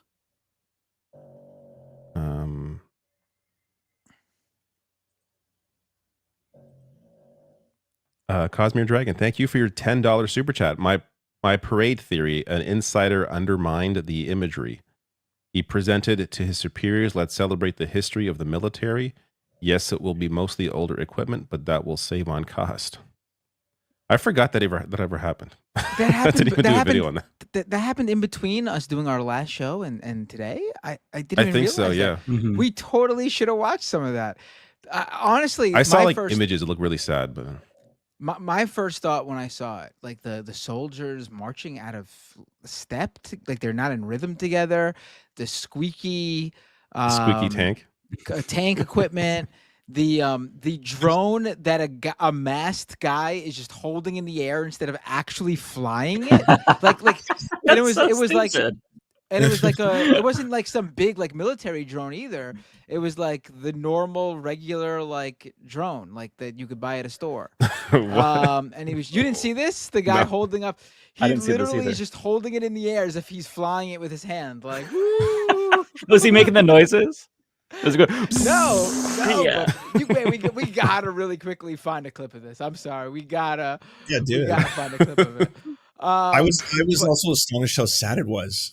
I was just like, I thought this was going to be at least like just a show of force. You know, he gets what he wants. The military people get what they want. They're like, yeah, America, USA, you know, fucking flag boners and shit like that. And it was empty. It was rainy. There was no one there. It was depressing. They had to use covers for some famous songs because they didn't want to get like sued from the artists. Like I was actually very surprised to see how sad it was. I didn't think it would be that pathetic. I thought it would just be a show of force and annoying, not like sad. I found a video. I think maybe it's like in between flights because there is one flying in the video, but it's not the one he's holding. Okay. Like, I mean, he's holding one though. Yeah. It's a little ridiculous. But even the one flying is ridiculous. Like, this is just I mean, that's not impressive. Every day on the street, people with drones. Yeah, that's like in the like theme parks do full on displays empty in bleachers the air with like 1,000 of them. Yeah. Oh yeah, I've seen drone shows with thousands. The crowd is utterly captivated. Yeah. What crowd? What are you talking about? Look at all those empty seats in the bleachers. What crowd? Yeah. I mean, is there anybody in the crowd without white hair? Just to kind of give you a sense of the age. Like, I mean, demographic. someone like spliced together a video. We don't have to find this one, but like of the Trump military parade and like the North Korean military parade and like how flamboyant and like showmanship, like all the showmanship in it and everything. And the fact of the matter is, what I think this really shows is this is what happens when you remove creative people, the LGBTQ community, theater people. I'm being serious. It's funny, but I'm also being serious. They even when it comes to a military parade, those people, the creatives, the theater people, a lot of people who are in the LGBTQ community, they know how to put on a show. There's a huge difference between just marching in a lame-ass parade down the street and then an actual parade, like the type you think of. Are you saying that the parades in North Korea are specifically good because of all the gays who are orchestrating? Absolutely. There are 100%. There are 100% gay people behind the North Korean parade. Look at the. Think about the seamstresses who put together those crazy flamboyant costumes and everything, and the sign stuff they do. I gotta say, it 100% is being done by. I will say, I think I don't disagree with you, but I think it has more to do with the fact that if they fuck up, they're going to be killed. that's kind of my. That's part of it. There's maybe a little more pressure on them. They also do it regularly as well. They have these parades every single year, so they practice. Whereas the U.S. military, they they do it in basic training, and then that's there was it. no practice here. This was like walking through the streets. Like it was, Yeah, but yeah, that's a good point. This is like food without any seasoning. Like it's a white people parade. You know, take away all the quote unquote woke people, and that's what you get. You get some boring ass fucking show. Well, I'm not DEI as well, so it's I'm not right. just saying that it requires gay people to do, but someone who knows showmanship and stuff, and they need to be able to serve cunt is what Matt is saying. Okay, nobody's serving there. The reason you become a conservative politician, the reason you get into conservative politics, is because you failed at your dream of being an actor or a director or whatever, which means you don't got the juice to put on a show like that. You just don't. Yeah. Yep. That's the gist of what I'm saying. Rolando, thank you for your $10 super chat. Very generous of you. Miami, oh God, was in euphoria on Tuesday night. Fans were celebrating up into sunrise, pun intended. Dare I say we are witnessing the era of the Florida Panthers dynasty. If you sent the first two sentences of that message to the state of Florida, maybe 5% would know what you're talking about, because apparently the ratings came in for the Stanley Cup final in Florida, and it had less viewers than a regular season, I forget what team they compared it to, like the Buccaneers or something, like their baseball team, or the Tampa Bay baseball team, or one of the baseball teams. But like less viewers than a regular season Florida baseball team game is how many people watch the Florida Panthers in Florida win a Stanley Cup. I think it's a travesty, quite honestly, that Florida has two hockey teams, the same amount as I was almost at the state of Ontario, the province of Ontario. I think that's absolutely insane. It's wild. It's wild to me that there is even an ability for the Florida Panthers to exist as a franchise. That said, of course they did fantastic. They're clearly the best team in the league. It's not even close. It's I hate that. How many NHL teams does Canada have? 7. The only province that has two is Canada.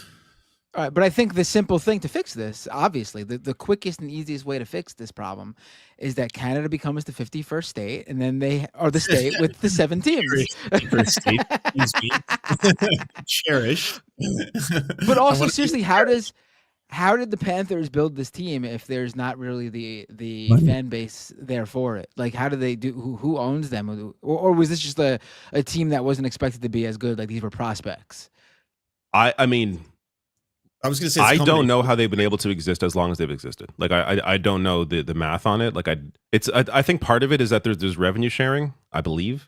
So the teams that make a shit ton of money, there's like, it benefits the less advantageous teams.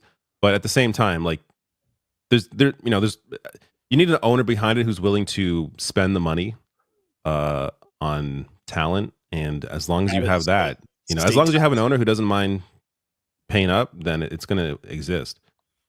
But at least state taxes give them a huge advantage. That's also an advantage as well. Yeah, for sure. But that's enough about the Florida Panthers. This is one of the first times I didn't even watch like the celebration. Like once the game was over, I turned the TV off. I don't need to see anything. I don't need to hear any of these people. Isn't this the I think I was reading this. It was am I correct here? In the past 6 years, is it the 5th time the Oilers have made it to the finals and lost?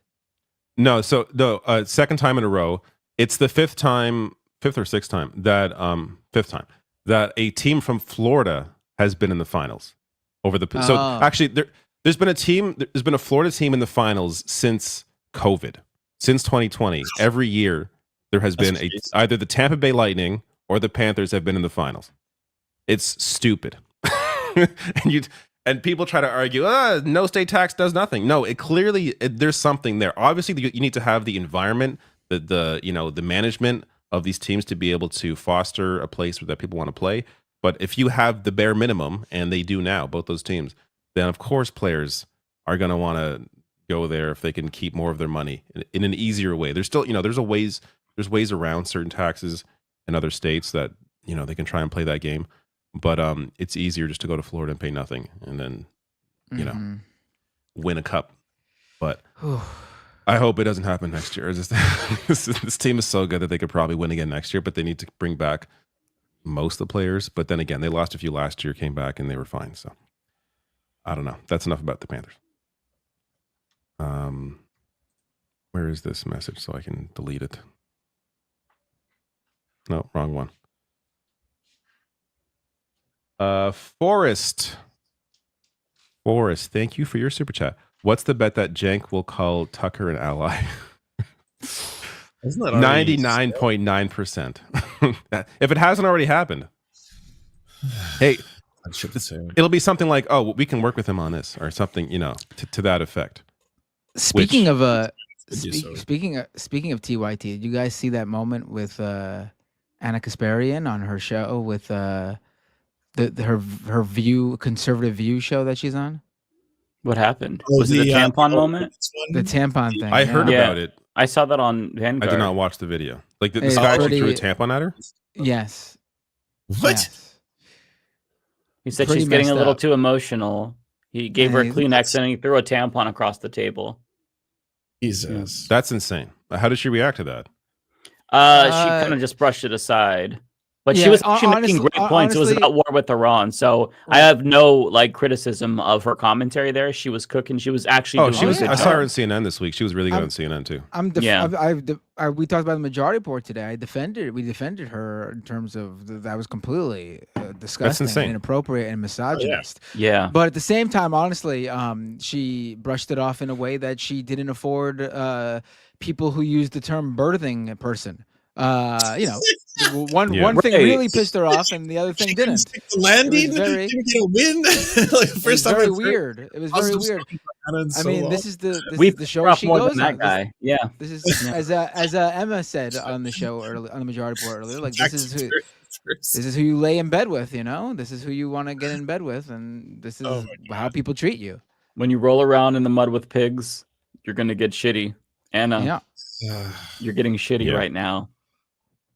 They don't care about it's amazing because this is supposed to be like the their version of The View, like 4 women from different political backgrounds talking, whatever, and they invite a guy on the show to speak over the women. He literally told that Lindy Lee, the one we talked about, the former Democratic grifter, she's about to say something, and he literally tells her like I'm talking, and she it's very bizarre. The whole clip is very bizarre. Is it still as super low budget as it was the first time? Like it looked really. Yes, maybe we should play. Maybe we should play it. Honestly, did he bring that as a prop to throw at them? Was he just? Unless it was his tampon. Right. That's so fucking weird. Who does that? Who shows up? Conservatives that are fucking weird. He intended to do the tampon thing. He brought it with him to a panel of women so he could throw a tampon at them. Like, what the fuck? That's it sounds like whoever this guy was definitely looking for his moment. Yeah. It was Adam something. I don't know his name. He's the guy who's I don't think I know his name personally. He's a Zionist. He's on the PBD show with Paul Bet David, whatever his name is. I still get made fun of for forgetting his name in the majority report, and I combined his name with Paul Joseph Watson. I think I said something like Paul. I think I said something like Peter Bet Davidson or something like that. Ever since R.M. Brown called him PB&J, that's all I think about now is peanut butter and jelly. The peanut butter and jelly show. Sounds good. I hate how there's a rap song at the beginning of his show that R.M. Brown plays, and it's something about it says his name. It's so cringeworthy. Like, this is a 60-year-old man with his own rap hype intro. I hate it so much. Yeah.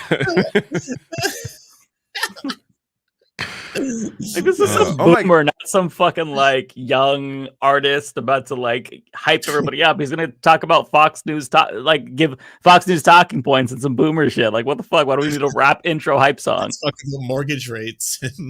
Yeah. A fucking MLM scam artist. Why does he need to that? I just don't get it. Some people are so high on their own supply. Holy shit. That's exactly why he needs it. I saw a clip of R.M. Brown on Tim Heidecker's show. He's big time now. He's really? Yeah. I think he's been on there a few times. Okay. That's awesome. I'm glad he's getting recognized. Yeah. He is absolutely it's hilarious. about time. That's why. He needs to blow up. He should be like He's way good. past 1 million subscribers at this point. He's Yeah, just too 100%. funny. His soundboard slays me. Oh my God, it's I'm so weak against its power. It lives in my head rent free too. Like I'll have a Weird RM Brown soundbite just throughout the day in my head. Oh yeah, and you'll Yeah. say it. Toilet. Yeah. Law Gnomes. A lot of $10 super chats today. I'm not sure what's gotten into people, but they're very generous today. That's awesome. No matter how you slice it, there are more violent cops than violent protesters. Think any red flag laws would have helped stop what happened in Min? The only paid agitators I see so far. True. Yeah. Tradably. Well paid. Oh, I missed this earlier. This was before the last one. Keep losing my place. Where is this?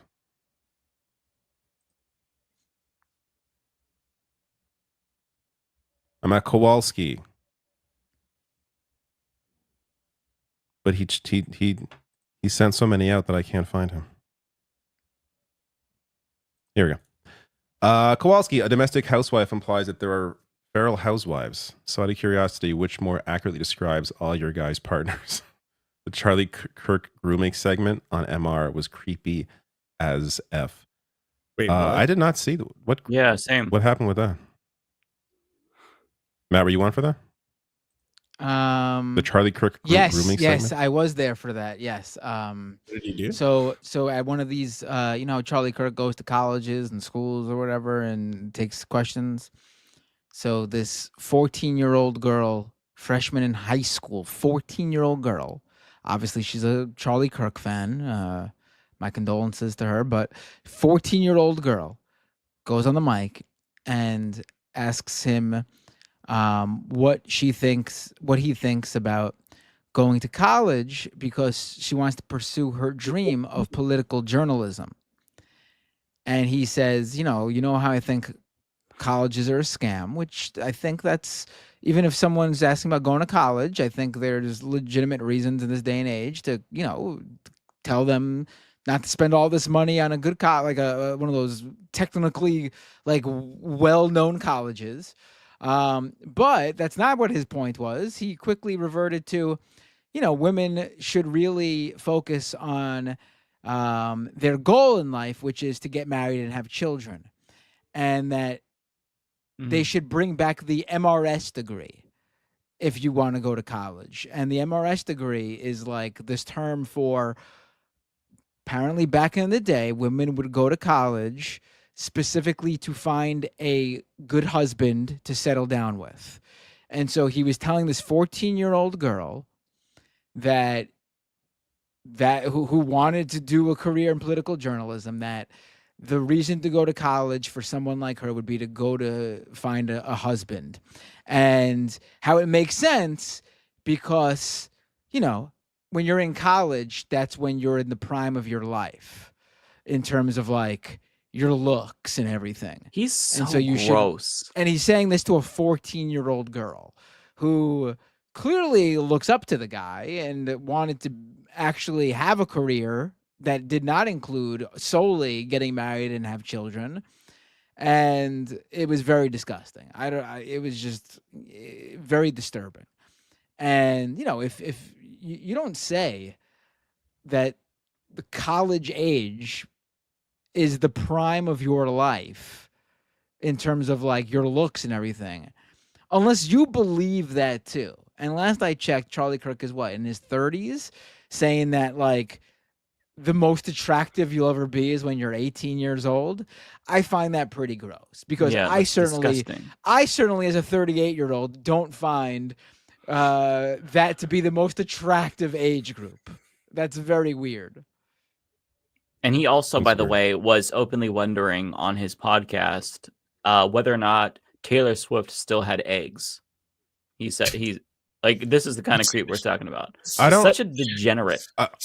I'm surprised that he has any 14-year-old girls listen to him. Like that's such a weird. Like, hey, they've done a very Her Turning parents Point failed USA her. has actually done a very good job of reaching out to young conservatives. A lot of money was put into it. I mean, Charlie Kirk literally dropped out of school, dropped out of college himself, because a billionaire funded this idea of having him go around to colleges, organizing young conservatives. And that's so, I mean, I've been to CPACs before covering them, and Turning Point USA would show up with this army of young men and women with their socialism sucks signs and all this stuff.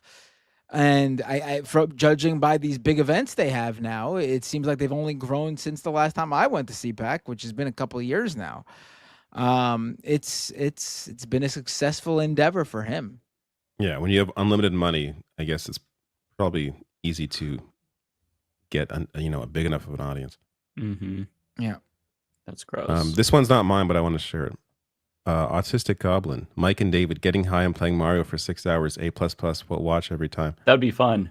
I came across blue skied, whatever you call it.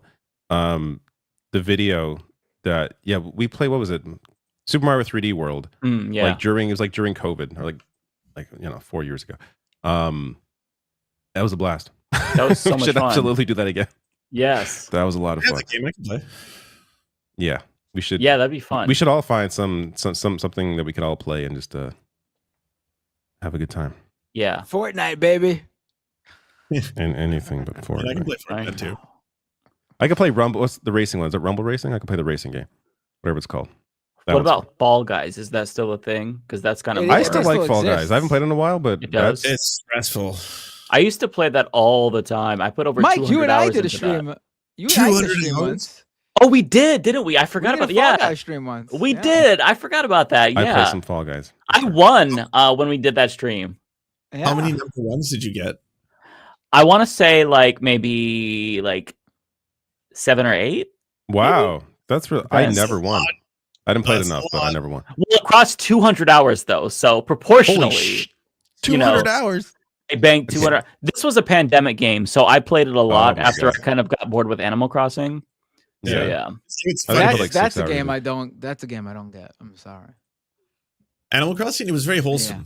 Yeah. It was kind of like having one of those like sand gardens where you have to just peacefully curate it. Yeah, nice. I can't. Yeah. I just can't. Anything calming and relaxing and peaceful. No, that's just not. You can't understand becoming best friends with an anthropomorphic frog who gives you gifts and sends you letters. No. And I don't like any of those games where you just build your little town and there's no goal. I understand that because cozy games are kind of like I like some cozy games for sure. I oscillate between cozy games and the most hardcore Soulsborne shit. Yeah, that's an interesting mix you have. Yeah. I was talking to Mike before we went live. I'm really into this game called The Alters. It's base management mixed with this very heavy story-driven narrative.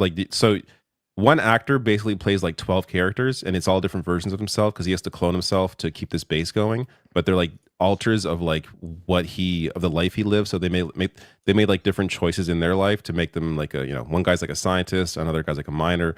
So it was 10 or 11 different versions of this, and it's so well acted, it's well performed, and the game is just so fun, and there's no real enemies, which is what I enjoy that to get a little break from having to fight anybody. But it's you have to get resources, and there's always you have to you could still die because if you fuck up and you don't have enough resource to continue. But check it out, The Alters, very very sounds fun. Interesting. I know it's on Game Pass, so if you have Game Pass, it's an easy checkout. But yeah, fun. Got one more chat.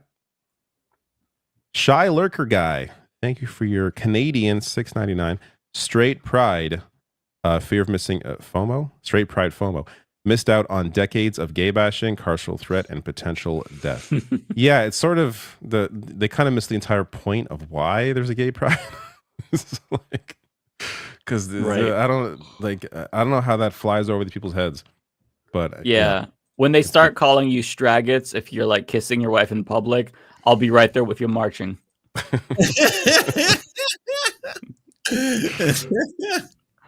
Oh, somebody asks if I played Fantasy Life, the girl who steals time. I did. I really enjoyed that, actually. It's very grindy. Yeah, I'm done with it. I shelved it already. It was good. I liked it. I wasn't really into the cozy element, like building my town, but I thought that the dungeons and the roguelike elements were super, super fun. The combat was awesome, even though it was really like rudimentary, but it was fun. Once it hits discount, I will check it out. Looks fun. What is Straight Pride's equivalent of the Stonewall riot? Like, what is their the Walmart? It's their own internal battle against their homosexuality. That's what that is. It's the community potluck where 4 people bring variations of macaroni salad with extra mayonnaise. I love how that dude had to have like a second day where they talk about how much they're attracted to women. The straightest thing ever. It's all their own internal battles against homosexuality. That's the only fight they're so transparent. It's funny because like when you're in the closet, you think that you're just like so low key and you pass so well, and everybody knows you're just like the biggest fag in the world. Like it's so funny. Like that. Okay, let's all just like talk about what we love about women. Like I love their bodies. Like oh my god, their tits. Fuck yeah. Like bro. You don't know how you sound to the world. Look in the mirror. Like record. Listen, the easiest way that you can gauge your own homosexuality is to either look at the home videos of you as a child. That's a very big tell. Or film yourself talking and then watch it back. You will see the homosexuality emanate from your body, almost like a spirit coming out that can barely be contained. Like for me, I had no idea until I was like 18. I was still in the closet. And we watched a video of me when I was like 6 or 7. I was like dancing to the Spice Girls, getting down. I was like, I have to hide this shit better. Not that I was like out yet and cognizant of it, but I'm like, oh, you know. So if you are in the closet and you don't know if you pass, watch those videos. It's very eye-opening.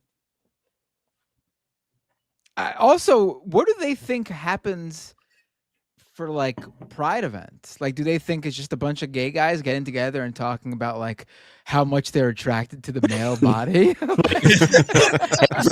do you like about the male? Awesome. Day 2. What do you like about the male body? like if this is their version of what they think is like gay pride or like, you know, pride in general, whatever. Like they think they're doing the equivalent of what gay pride is, but for straight people. So they must think that like gay people for pride just get together and they're like, man, don't you just love male buttocks and long schlong? Like they have no idea. Like they just are so dumb. They have no idea. Yeah, it's very, very normal assertions that they have, or that they think, you know, expectations of the gay community. It's very funny. I would somebody love asked to be me in a about the F room. slur. Love to be in a room just to see those that conversation. Like what is a room about like loving the female body? Like what is that conversation? I just want to see how many gay people I can spot. All right, man, let's be manly here. Raise your hand if you like breasts. Yeah. It's like I gotta say, most like straight male activities are, you know, are not whatever they think like the peak of male straightness is either. Like I don't know what they think. Like straight dudes are horny. Like it's not a secret. You don't have to have a day where it's like we're gonna talk about how much we're attracted to women. It's like everyone knows that straight dudes are attracted to women. They won't shut up about it. It's like dick pics. All right, men, we're together now. Let's do what straight men do. Let's play a game of baseball and smack each other's butts. I mean, what? Women know. Women know that guys are extremely fucking horny. I think nothing like represents that conservative men perform literally for other men than this. Like the whole idea of like the male physique and looking like chiseled and stuff. Like most women just don't give a shit. Like people like the Andrew Tates of the world and all that shit, they're performing for other men. People should know that if you don't already. Like young men especially should know that. They are performing for other men. Women, the majority of women do not care about alpha male and how masculine you are. They don't give a fuck. It also is like pretty big red flag, but the sex offender. If like I listen to Andrew Tate, like okay, well, that does increase the percentage of you possibly being a sex offender on some level by virtue of the fact you watch and actually admire Andrew Tate. So, yeah, my chats are wait. I think they're done. They're done. So I'm gonna get off and play a game or something. Good night, everybody. Play a manly game, David, and celebrate straight pride. Yeah. Got to celebrate. Talk about how 9/11's bad and how you like titties, cold beer, all that kind of shit. We don't want none of those gay games, all right? Go play some manly games like Legend of Zelda, Link's Ocarina of Time, or whatever. It's my games only, hetero games. This is like a rare day I'm not wearing a Zelda shirt, by the way. It's actually a manly shirt. Look at that. Right. There's a man on it. Go play some manly games like Kirby. Yeah. Now that's an alpha male. He sucks things up with his big mouth. That's right. The throat go. Yeah, we guys like that, right? Nothing says alpha like a pink blob sucking things up and turning into them by farting down into the ground. You see that new Kirby game? He sucked up a whole traffic cone. Yeah, that's hot, huh? Got huge. Oh my god. Goodbye. Real quick, I just want to address Troy, who asks about my use of the F slur. I try not to use it on stream, but it just depends on who you are. Older gays usually don't like using it as much, in my experience, but younger gays do. So I try to limit it. But like, I feel like it's more normalized, like within the community. Gay and trans people use it quite a bit, in my experience. So I apologize if it offended you. Yeah. If you go to your first like drag show, get prepared to hear it just like 10,000. It's gratuitous. Yeah. It is possible. It is possible though, Mike, that the reason people are asking is because they look at you ripping out of that tight shirt on you, alpha male. Clearly an alpha male. They might not know that you are part of the LGBTQ community because you're just you're just like that guy in that video we watched. You're just protruding straightness. Right.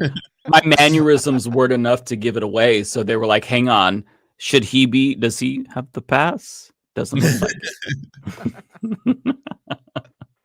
I don't know. If I looked at Mike right now, I'd say to myself, "That's a man that goes into a room with 10 other men and talk about how much they love the female form." That's true. That man gets he gets P word wet, not dry. Listen, I'm going to the Straight Pride Parade event after party where me and 30 of my best male friends are going into a hot, sweaty sauna, and we're just gonna talk about how much we love the female body. Very hetero.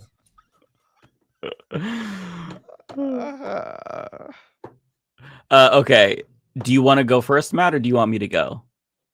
Yep. You could go first. Okay. I'm too busy thinking about my straight pride after parties where I'm gonna go get pegged by my best male friend while talking about how much we love women. No, what's a little bit between homies? Come on. I mean, yeah. It's an alpha male thing to do. It's just alpha males fighting for dominance. It's not gay. And if you say no homo, basically any homosexual act becomes straight. So it's true. Right. That's at least the rules as far as I know them, unless they updated them. +1, -1, depending on your status. Right. Exactly. It could be an upgrade or downgrade. Yes. Right. Or an upgrade. Mike has librarian gay vibes. I don't know if that's a compliment or an insult. Oh, that's a compliment. Okay. Thank you. Okay. So the first one that I have here is John Lithium. John, thank you again so much for the 5 gifted subs. John has given me 5 gifted subs for like a million weeks in a row, and I'm so appreciative. You do not have to keep doing this, John, but thank you so much. You're very kind. The next one here is from Magaline. Thank you. I appreciate that. Let's see here. We have Riddlecore 999. If Matt doesn't play the song tonight, how can I get it to you? Please let me know. Thank you. Left is best. I played it, baby. Yeah. I was gonna say email it to me and I'll play it right now. No procrastination. I played it. It is a really good song. We're gonna use it somehow, some way. Well, I think an intro would be really cool. I think that'd be cool. So we'll try to do something like that. Maybe you could take it and just, you don't need to redo it, like in terms of like recording something new. Maybe you could just edit it so that comes first. I don't know. I don't want to tell you how to do your song. But I'm just saying, for an intro, like, that part would need to come much earlier. Yeah, we'll find a way to work it in somewhere for sure. Let's see here. The next one is going to be from we've got Kenzie Page. Thank you so much, member, for 2 years now. That's incredible. Thank you, Kenzie. Wow. Very, very awesome. Christopher Walters on 1999. Thank you so much for the generous chat. Can we say good Christians and bad Christians instead of just Christians? There's some good ones out there somewhere. I usually distinguish between evangelicals because evangelicals and fundamentalists, that's kind of bad Christians. I don't think that would be confusing, because a lot of people know that fundamentalists, like evangelicals, that's generally the bad, more bigoted ones. So I think that's probably the better nomenclature to go with. Let's see. Also, can we start calling them kidnappings instead of arrests and deportations? Thank you, guys. I think that's actually better verbiage for sure. And I do sometimes call it kidnappings because that's basically what it is definitionally. So thank you though for the chat. I don't know the context you mean in like with the first question, but like I don't even like using that, like good Christians or bad Christians, because then you go down that route, and you could do that for any religion, and it's just weird. Like I don't think that should. I don't think that's that should be the defining descriptor for a person. Like, you're a good person or a bad person. You're a good person that just happens to be Christian, or you're a bad person who just happens to be Christian. You're a good person who happens to be whatever religion, or you're a bad person that just happens to be whatever religion. It's that's how I would look at it. Yeah, I agree with you, Matt. My views have evolved a lot on this, where it's like, now I used to think that people were bigoted and shitty because of their religion, just because I kind of grew up with this fundamentalist background and that was my experience. But it's more just people use their religion to justify their pre-existing shitty views. So I think that just calling them bad people, good people makes more sense. Because there are also non-believers who are good people and non-believers who are bad people too. I mean, exactly. Yes, right. Yeah. No, totally agree. Rolando Capella says, when DK Bonanza first announced, I was reminded of your excited reaction when you unwrapped DK64 as a child. Are you looking forward to Bonanza? I am looking so forward to DK Bonanza. I watched the direct and I was pumped. I cannot tell you how excited I am. So yeah, thank you for asking. And for those who don't know, Rolando is referring to a video essay that I randomly did in like 2022 about Donkey Kong 64. I'm not sure why, but I really had the urge to make it. I posted it on some weird YouTube channel. It's called Robo Weirdo. I don't even know if I have the login anymore for it, but I'll try to find that video and put it on my second channel so people can see it, just because I worked hard on it for I just wanted to do it. Love Donkey Kong though. Very excited about Bonanza for sure. Just straight men hanging out, sharing our love about Donkey Kong 64. What's straighter than a big old gorilla wearing nothing but a red tie?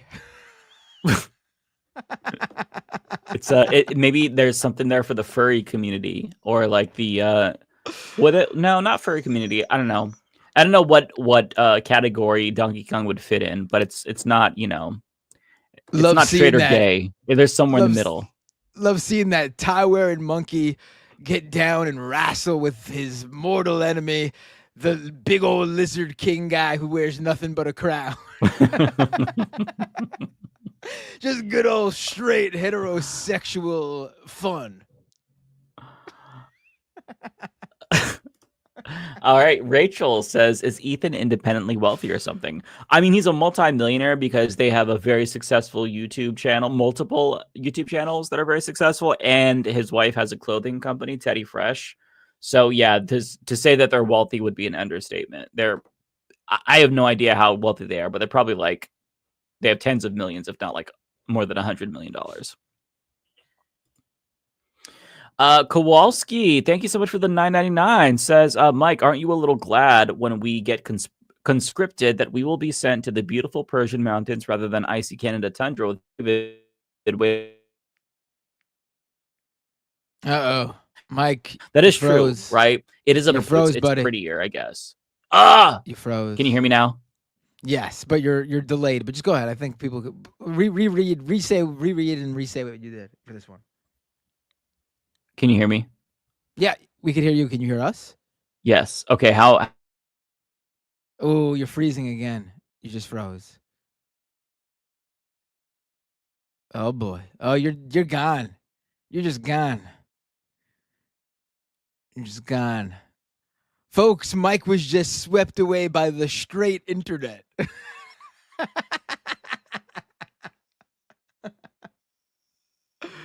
Oh wait, Lance, you're on mute, I think. Can you hear me now? Go. I can hear you. You just unmute. You weren't frozen. Yes, I was muted. That was me. That I'm to blame.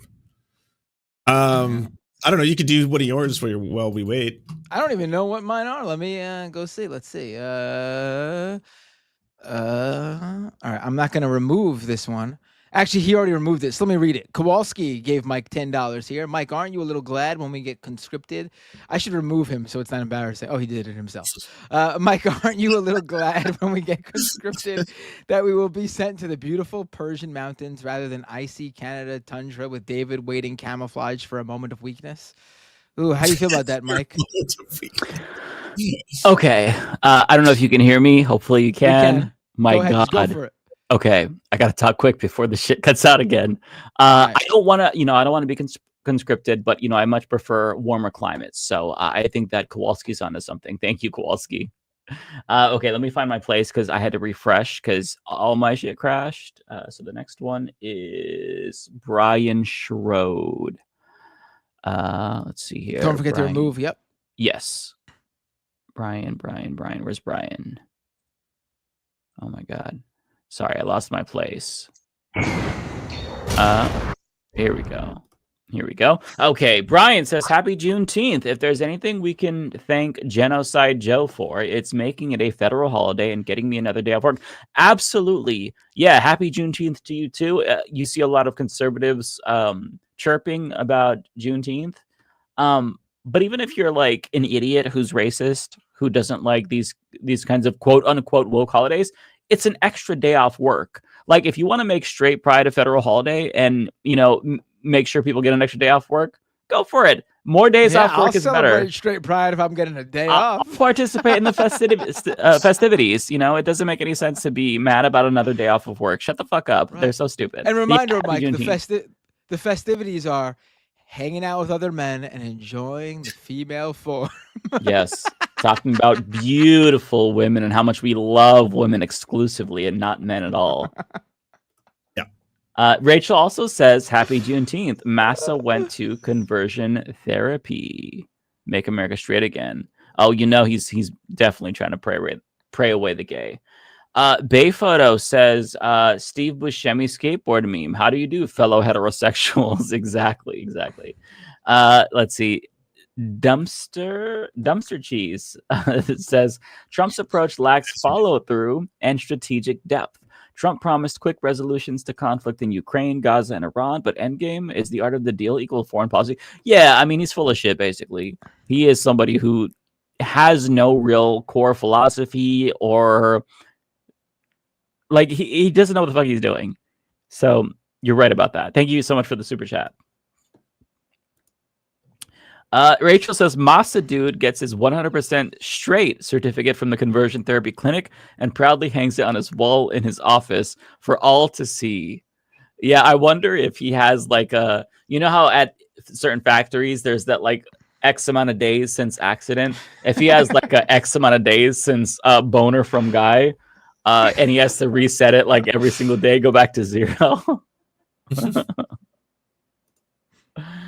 Tara says, have you heard of the gaycation Reddit story? Because this tracks I don't know. The only gaycation thing that I'm reminded of is Benny Johnson sharing a targeted ad of a gay cruise. That is the funniest shit ever. What is the gay? Now you piqued my interest. What is the gaycation? Yeah, I am curious, Tara. Gaycation story. Just put it in the chat. You don't have to send another super or DM me. Can't just drop that and not give us the info. Yeah, if you have it, Tara, DM it to me on Twitter and I'll take a look because that sounds incredible. Chase says someone warned Grindr so their servers don't crash during that event. Right, heterosexual pride is going to be popping off for Grindr. Let's see. Donald James, member for 23 months. Thank you so much. 4 months for MH777. Thank you very much. D Cypher says Mocha only put my work in Canadian. I don't know what that means, but thank you so much. And I got 2 of those messages. I'm not sure if that was purposeful, but thank you so much for the chat. Only is a hip hop artist from Canada. Oh, okay. I've not heard of that individual, so I'll have to check them out. Mocha only. Okay. I was going to say you probably wouldn't have outside of he's from Vancouver. Like he's really local. Oh, okay. Yeah. Okay. Let's see. The next one is from Tiger Katsune. It says, Mike, you've got a bizarre outro song called The Come Zone with Trump and Kamala, but it's not complete till you add that line of AOC saying, come for me. I don't know if I've heard this soundbite. There's so many soundbites that I'm sitting on. But the problem is that like 99% of my soundbite outros now are just all disgusting and you can't really use them. And there's no context where they're appropriate to use them. Like you've got Jordan Peterson with his pubic hairbrush. You've got the Come Zone song with Trump. I need some that are funny, but not completely sexual and risk me getting demonetized because that's all I have. Christopher, thank you so much. Says Madison Gay Hockey Association is the world's largest LGBTQ plus hockey league. Over 300 players, 3 divisions, and 6 teams. 20 in 2025, 2026. I did not know about that. Very cool. I didn't know. Yeah. I'm glad that the gays are trying to keep themselves separate. They got a segregated hockey. No, just kidding. No, that's cool though. Seriously, that's awesome. I didn't know about this at all. Jeremy says, damn, got home too late to hit the beginning. Well, thankfully, you should be able to, once the VOD is over, you should be able to access the beginning. I feel like you should be able to do it while we're still live, although I'm not sure. Let's see. Sam, thank you so much. Sam says, though, on Asmongold wanting Hassan. Oh, thoughts on Asmongold wanting Hassan arrested? I mean, I haven't heard that he wanted Hassan arrested, but somebody should arrest him for the threat of the next pandemic coming from his fucking room with all that trash on the floor. What does he want Hassan arrested for? Terrorism, something. What did Hassan do? Nothing. Yeah, that guy is such a degenerate, so disgusting. I honestly am happy that he's the face of conservative commentary, because he's a good representative of conservative thought, the absence of thought and stupidity and just stench, copious amounts of stench and just grossness. He's proud of the stench, though. Yeah. Shame a man who has no shame. Did you see? I saw a clip of him. This is so disgusting. I don't know how old this was, but he was saying something like he puked in his bathtub and he left it there for months. And his mom cleaned it up, but he was mad when she cleaned it up or something because it started to smell good because the acid, like puke smell, went away. Like, this is genuinely... Like, this man is one of the most degenerate people on the face of this earth. And I imagine if you ever see him like in public, there's just like this 10-foot like radius stench cloud just following him everywhere with flies and gnats and maggots. It's just, he is so disgusting. Like, I am repulsed by him. It would be biblical. Yeah, it would. A walking plague. Tara says Kirby is a baby. How dare you? Kirby is a grown man. Although I don't know. What is Kirby even human? Like, what is Kirby? Kirby's a cloud, isn't he? Okay, that would make sense. He's just a amorphous pink blob who's very adorable, but can swallow cars now. And I could be wrong. Maybe there's a lot of Kirby lore. I don't know. Yeah, I'm not privy to any of it. So interesting. I hope he's not a baby because those jokes would be very inappropriate. So I'll assume that he's not and give in to my cognitive dissonance. Tokyo Hans, this is not for me. Shit. But thank you. I am indeed much straighter than the straight pride guy. If being straight is a compliment, which I will take it as a compliment. Jackson says, would a mass general strike get Trump to back off deportations? I mean, if you shut down the economy and bring everything to a standstill, yeah, I think it would. That would affect his businesses. That would affect everything, his donors. So yeah, I think it would, honestly. The problem is coordinating a general strike is very, very difficult. So would it be effective? Yes. Is it hard to pull off? Absolutely. Absolutely. Okay, let's see here. Okay. Bayphoto says, if he's leaving puke in the tub for months, that confirms he's not bathing. That's a good point. Ew, God, yeah, just so gross. Wait, what happened? I mean, yeah, like he puked in the tub and left it there for months, and that confirms he's not bathing. Also, if you watch the Eamon animations video, it's really, really good, by the way. He has a soundbite of Asmongold telling a story about how he had a dead rat on his floor, and the dead rat functionally became his alarm clock. Because every morning the sun would beam down and cook the dead rat, and the stench of the dead rat would wake him up every morning. Like, I swear to God, this is the most disgusting person in the world. Nobody lives in filth like this. And he broadcasts it like he's fine with it. He's got like fucking... Yeah. Yeah, it's... Oh my God. Long-standing meme. Have you all seen... Okay, there's also a video of him... I swear to God, I don't know if he's acting or not. It leads me to believe, like, based on everything else, he's not. He has to chase his water with soda. He tried a water. It was like a Fiji water. He drank it and then was like, ugh, and then he had to chase it down with soda. Like, what the fuck is wrong with this person? There's some similarities. Matt, don't do that. Don't compare yourself to him, please. You can't drink water? No, I drink water, but I drink a lot of soda. Like, but do you chase your water down with soda? On my desk right now is a bottle of Coke. The Baja Blast from Taco Bell I just finished. Oh, Matt. Wait, you're the most straight edge on the show, but you have like a serious soda addiction. I have a soda addiction. Yeah, I do. No, I absolutely do. I absolutely do. Yeah. That's your flavor.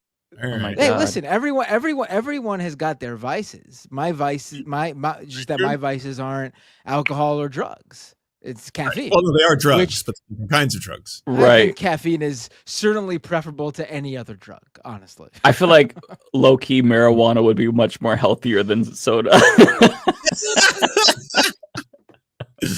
Sugar is one of the most addictive drugs there is. Yeah, sugar is a motherfucker. Let's put it this way, though. Like, my kids won't get taken from me because I drink too much soda. That's fair. That's fair.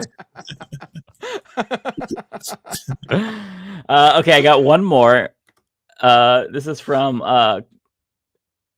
Chive, $5, who says Roachman turd is ideologically far right. That's why he wants Hassan arrested. He wants the Trump admin to crack down on left voices broadly. He's so gross.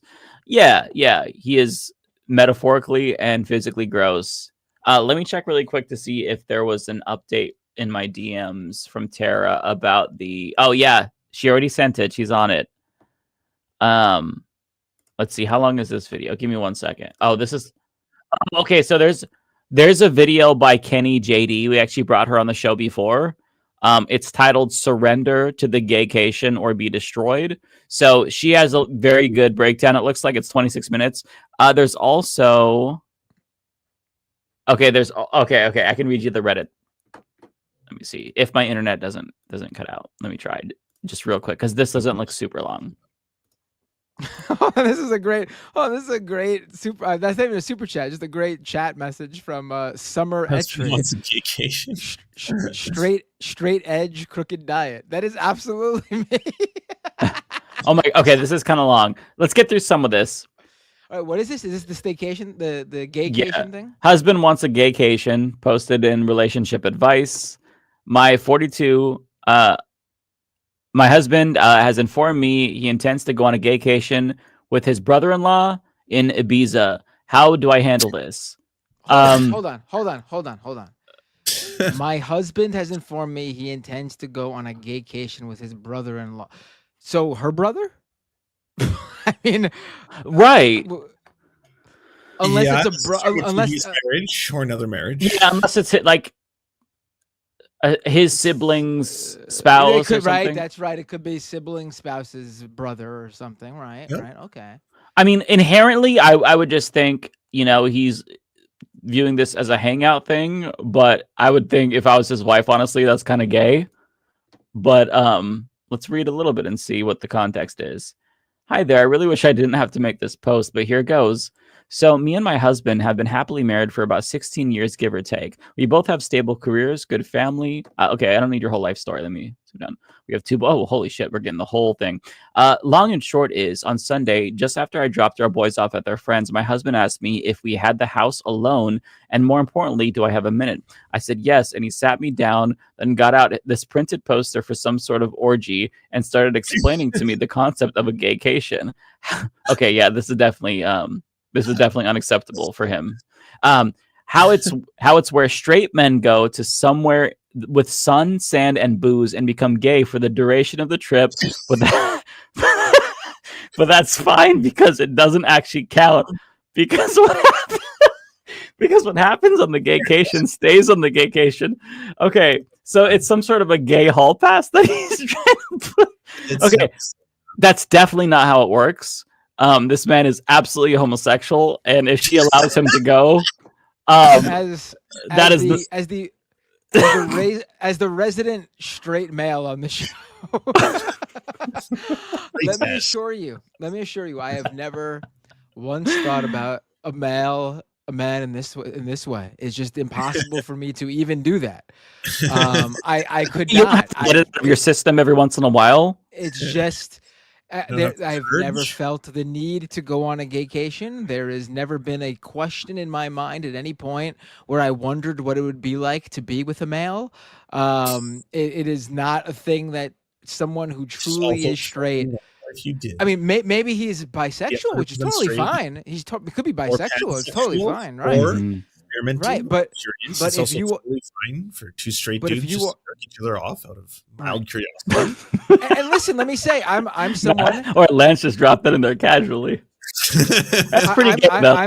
I'm someone who can see. Might be, but still, I can see another guy and determine whether that guy is conventionally attractive or whatever, but I have no attraction to them as a straight guy. I've got to give him credit, though.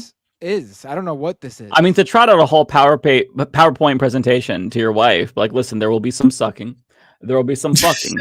Does that mean I'm a homosexual? Absolutely not. Wait, can we even rewind just a little bit? And just think about what this poor woman thought for a second when he goes, hey, honey, we just dropped off the kids at school. Do we have the house to ourselves?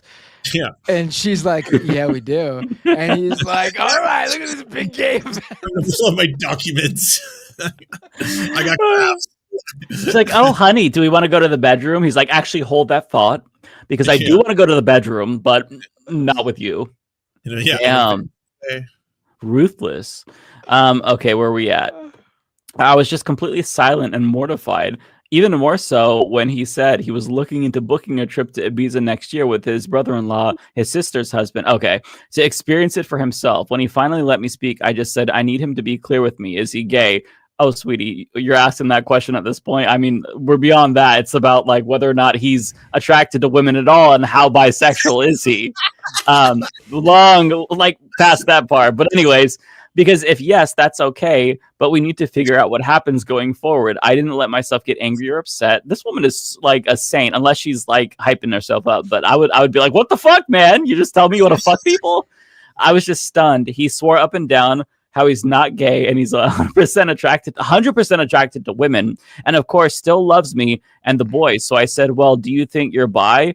And he got very defensive, saying how I need to drop the accusation. What the fuck? The audacity! I need to drop the accusations, and that this is the beauty of the gaycation. It allows straight men to experience gayness without the wait, hang on. Do that when you're not Experiencing- married, my dude. Like, Jesus Christ. Right. You know, if you were trying to tell your friends, hey, I'm thinking about experimenting, okay, that's one thing. If you're like, yeah, we're married for a long time, multiple kids, I just want to try. I want a little suck and fuck. Just like, okay, well, maybe she wants a divorce, and that would be totally fair. You know? Very reasonable given the circumstances. Yeah. I love how in that situation. this sentence ends in a very surprising way. It allows straight men to experience gayness without actually being gay, and how it's like going to an aquarium? ? Yeah, like what? This is, babe. It's just like an aquarium, okay? God, I'm not gay. Wow. Drowning cum. It's the same thing. Like what the fuck? And again, he was adamant he doesn't find men's bodies or genitalia exciting at all, but he needs to experience this apparently. I said, well, I'm really not. Situation, then. I just feel like it's a nightmare of your own design, my dude. Oh, God. Why are there so many penises everywhere? So I said, well, I'm not really comfortable because even if he was bi, this would explicitly be cheating on me. And he got angry and reiterated he's not, because that's the beauty of the gaycation. Okay, he's really sold on this idea that what happens at gaycation stays at gaycation. I just had enough and left the room. I ignored him for the rest of the day, but we spoke at tea, where I again asked him, why does he want to do this? Whoa, hold up. The way she just drops that in there is if having tea with her husband is just a normal, regular activity. I mean, I think you had the warning signs the whole time. If you have regular afternoon tea with your husband, I mean... Wait, hetero people do not have tea anymore? The British. It's an entire... Come on. Yeah, we don't know if they're British. If they're British, okay. But if they're American, no, definitely not. Definitely not. Then it's hetero. Yeah, I agree with that assessment. He said how he's interested in how gay men's live differ to straight men lives differ from straight men. If this is a British couple, this really does change some of this stuff, because now I'm picturing it being like, "Oi, that's the beauty of the gaycation." That sounds more Australian. And honestly, yeah, him being British does change this a little bit for me. Maybe he's not gay. He's just British. I don't understand them. They're a different species.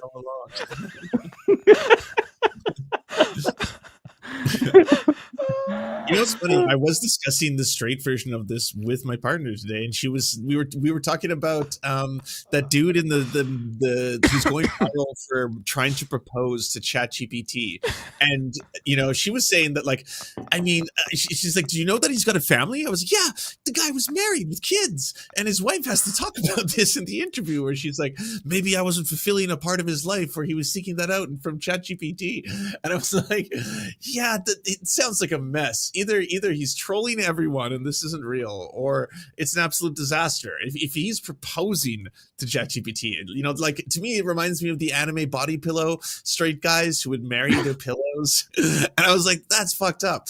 But, like, if you're comfortable enough talking about it and you're happy, and like, who am I to judge? I guess, like, right. God bless.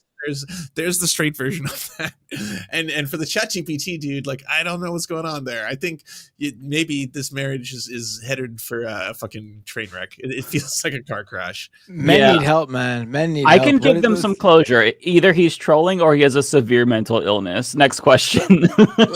Keep going though. This is too much. We gotta finish it. I feel like. So he said how he's interested in how gay men's live. This makes me feel like I am having a stroke trying to read this part. How gay men's lives differ from straight men's, and that unfortunately, once the gaycation begins, it's simply impossible for a man to resist, and he must surrender himself, mind, body, and soul to the gaycation or be destroyed. What the fuck? I really can't put into words how surreal it was. The fetish, him having to tell his wife is part of the entire thing. I think. Oh, that would make sense. Yeah. At this point, like, come on.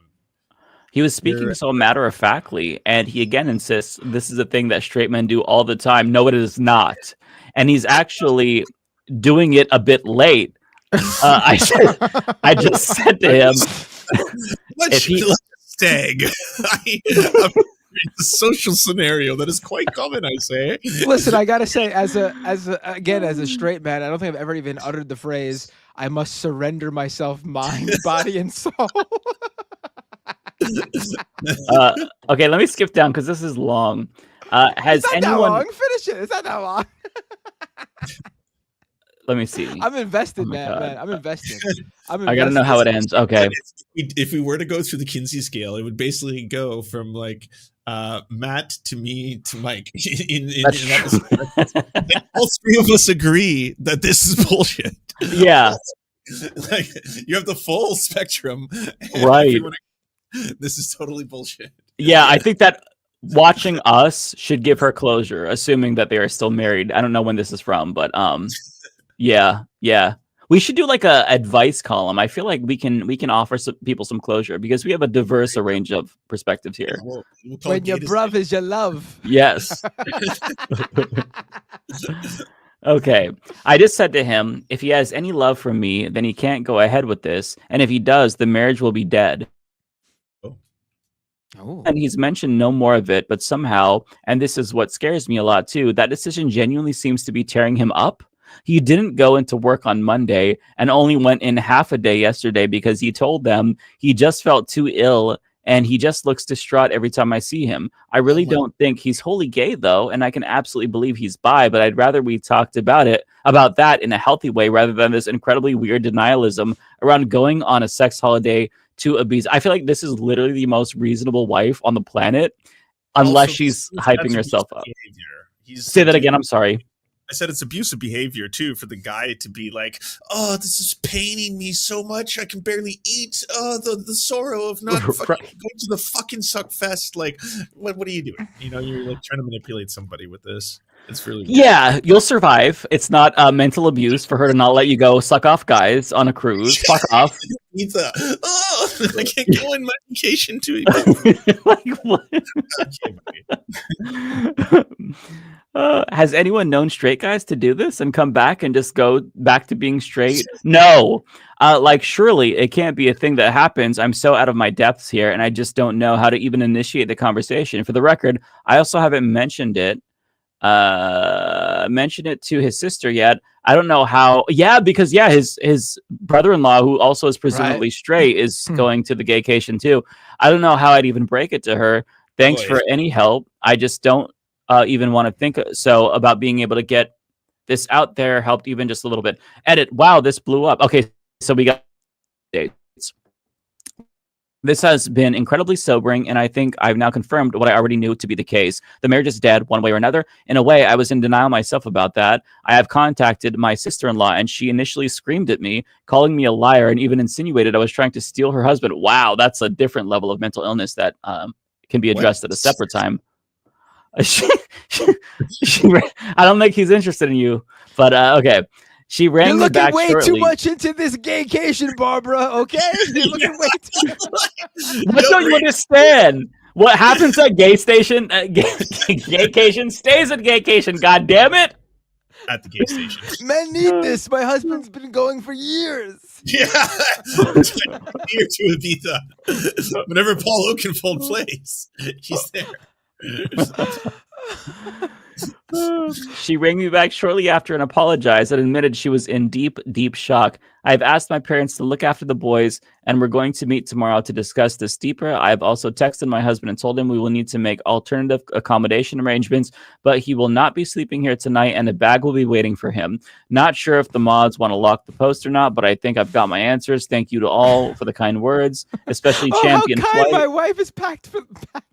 How kind my wife has packed me up for the gaycation. He comes back to the house soy facing. Is this what I think it is? Oh, you changed your mind? Oh, you get the pass forever. You never have to worry about this again. You can go to perpetuity. P.S. I see a lot of people asking about the aquarium, and at risk of doxing myself, yeah, I'm curious about the aquarium too. There's a pretty famous aquarium in the UK called the Deep. At the very end, you walk through a tunnel that goes underneath the main fish tank, so it's quite immersive, I suppose. I'm still confused. My husband explained the aquarium thing in that it's a bit like that. You go there and you observe the fishes. You even get a bit up close, but you never actually enter the water, get emotionally invested, or become a fish gay. So it doesn't really count. It was a very bizarre analogy, and I pointed out it still makes no sense, and he just got more in a huff, and how I just don't get it, and frankly still don't. Well, I think it's understandable that she doesn't get it, brother, because I don't get it too. I mean, what are you trying to? The aquarium analogy equivalent would be if like he went to the gaycation and just watched the other gaycation attendees go about their business, and he never participated. Right, he wants to participate. He's clearly asking to participate. So it's the equivalent of like jumping into an aquarium tank and like grabbing a pufferfish and just it's like a petting zoo. You had to explain it.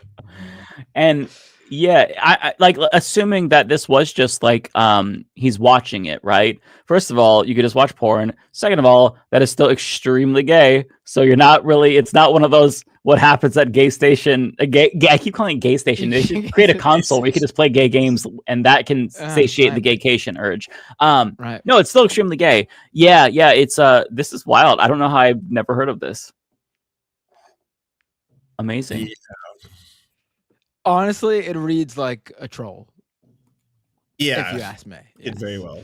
I mean, but if it's real, God, what a story. What a mess. Yeah. I'll circle back to a bit from Carlos Mencia that helped me figure out myself. If you think you might be gay, then you're gay. That's it. It's really as simple. Who did you steal that from? I'm not sure. Okay, I have one more super chat, and then we can get to you, Matt. Tiger says, a while back, Tom Homan was threatening to arrest AOC, and her response live on stage was, all right, then come for me. It pops up in Google searches. Yeah, he never does. He always backs down because fascists are cowards. Same thing happened with Gavin Newsom, and he backed down immediately. Okay, Matt, it's all you. I've got to go to the bathroom while you read yours. All right. Bay Photo with a super chat. Reminder to finally play that guy's song. I did. Thank you. I appreciate the reminder. Tokyo Hans with a super chat. New Yorkers, make sure to vote for the right candidate, or I will tell everyone New York pizza is overrated. Love you all. No Cuomo. Yes, please vote for Zoran Mamdani. That's who I'm ranking number one. And if you'd like to fill out the rest of the ballot and rank, you should, just to be sure that in a bizarre scenario where Zoran doesn't make it to the end, your vote isn't just thrown out. It goes to an anti-Cuomo vote. I'm putting Brad Lander number 2. I've not figured out how I'm filling out the rest, but I am putting a 3, 4, and 5. Probably something that looks like what Emma Vigland's, if you want to look at her tweet with her rank. What was that? Yeah. She put up, let me, cause I forget. But I think it's Michael Blake, Adrienne Adams, who I don't know if I'm going to put her now that we know that she's refusing to endorse the Working Families Party slate. Like, she won't endorse anyone else. She won't co-endorse anyone else. And she's not even co-endorsing the Working Family Party slate that she is literally on herself. So I don't know if I'm going to put her on anymore. But Zelnor is another one. I mean, just don't put Cuomo. That's pretty easy. Foresto with a super chat. Our politicians are completely oblivious to the consequences of war with Iran, complete destruction of Middle Eastern oil production, and loss of global hegemony. Yeah. Red Fox. What was that? But war. You gotta have war. war. Yeah, of course. Red Fire Blue Ice with a super chat. War or any crisis equals inflation increase. It's going to affect everything. As much as people would like to pretend it doesn't. Riddlor CVA. Oh, yes. Please play the song tonight. Sent it to you again. Riddlor is how the name is said. Oh, that would have been helpful to know before. Left is best.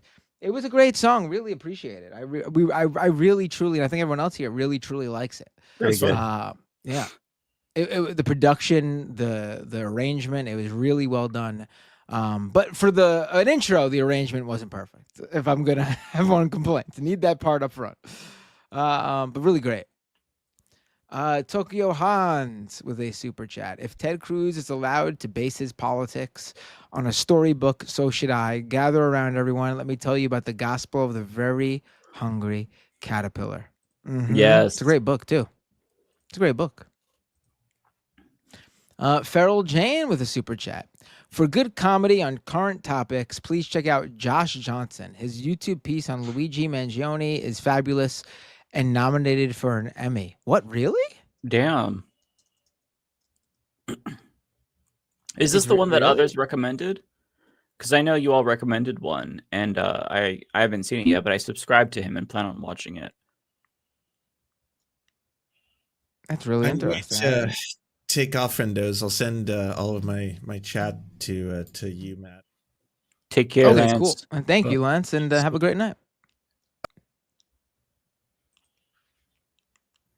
I have to check that out.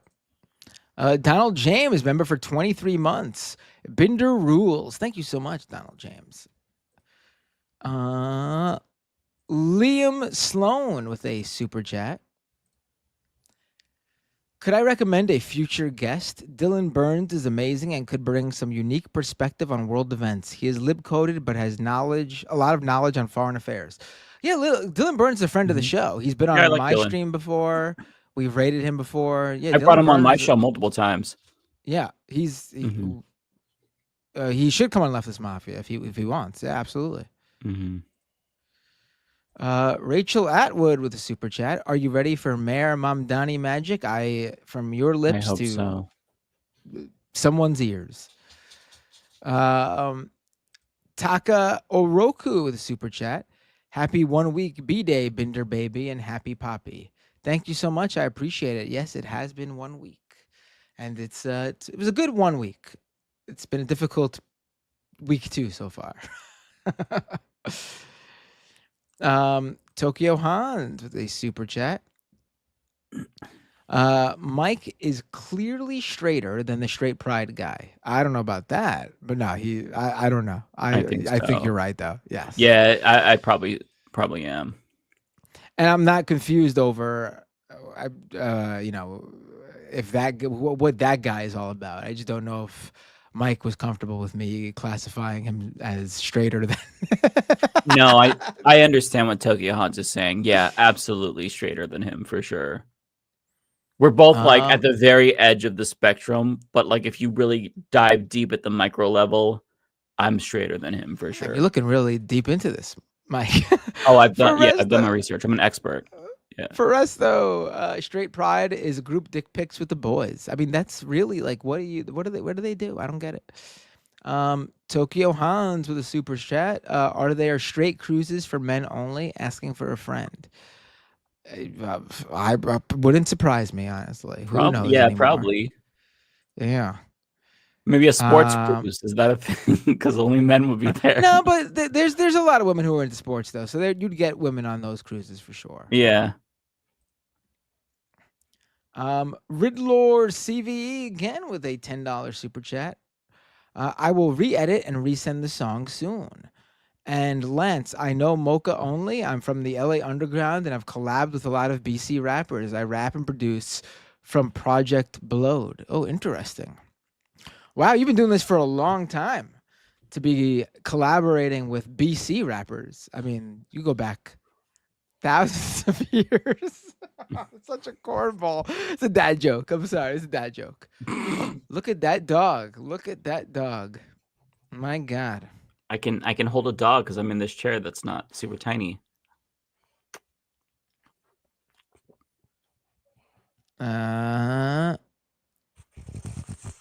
Let's go to. I think I got one more here. Jacqueline Leitch with a super chat. People can be changed because of religious cultism. They may not have recovered their autonomy before jumping to support a Zionist project or Trump. All right. There's two more in here, Mike. Are they yours? Oh yeah, I just did not unstar them. Oh, okay. Okay. Over on Twitch, let me just say, thank you so much, Lux Progressive, for the raid. Thank you, NamDayNet, for the gift 1 month of tier 1 to Don't Rank Cuomo. What a great Twitch name, by the way. So thank you for gifting them a membership. And thank you so much to the Serfs for the raid. If you're from the Serfs channel and you're not already following me on Twitch, please hit that button. It's right there, twitch.tv/MattBinder. Follow the channel on Twitch. All right. Do we want to raid Cosmopolitics? Who's on right now? I feel like we raid not to knock Cosmopolitics. She's great, but I feel like we raid her a lot. Is there anyone else on? Let's see. There is Riverboat Jack. Who else did I see? Amy C3, Dan from the Internet, Doodleburb, Carter. That's all that I know that I recognize. Yeah, we could raid her. We could raid Cosmopolitics. Okay.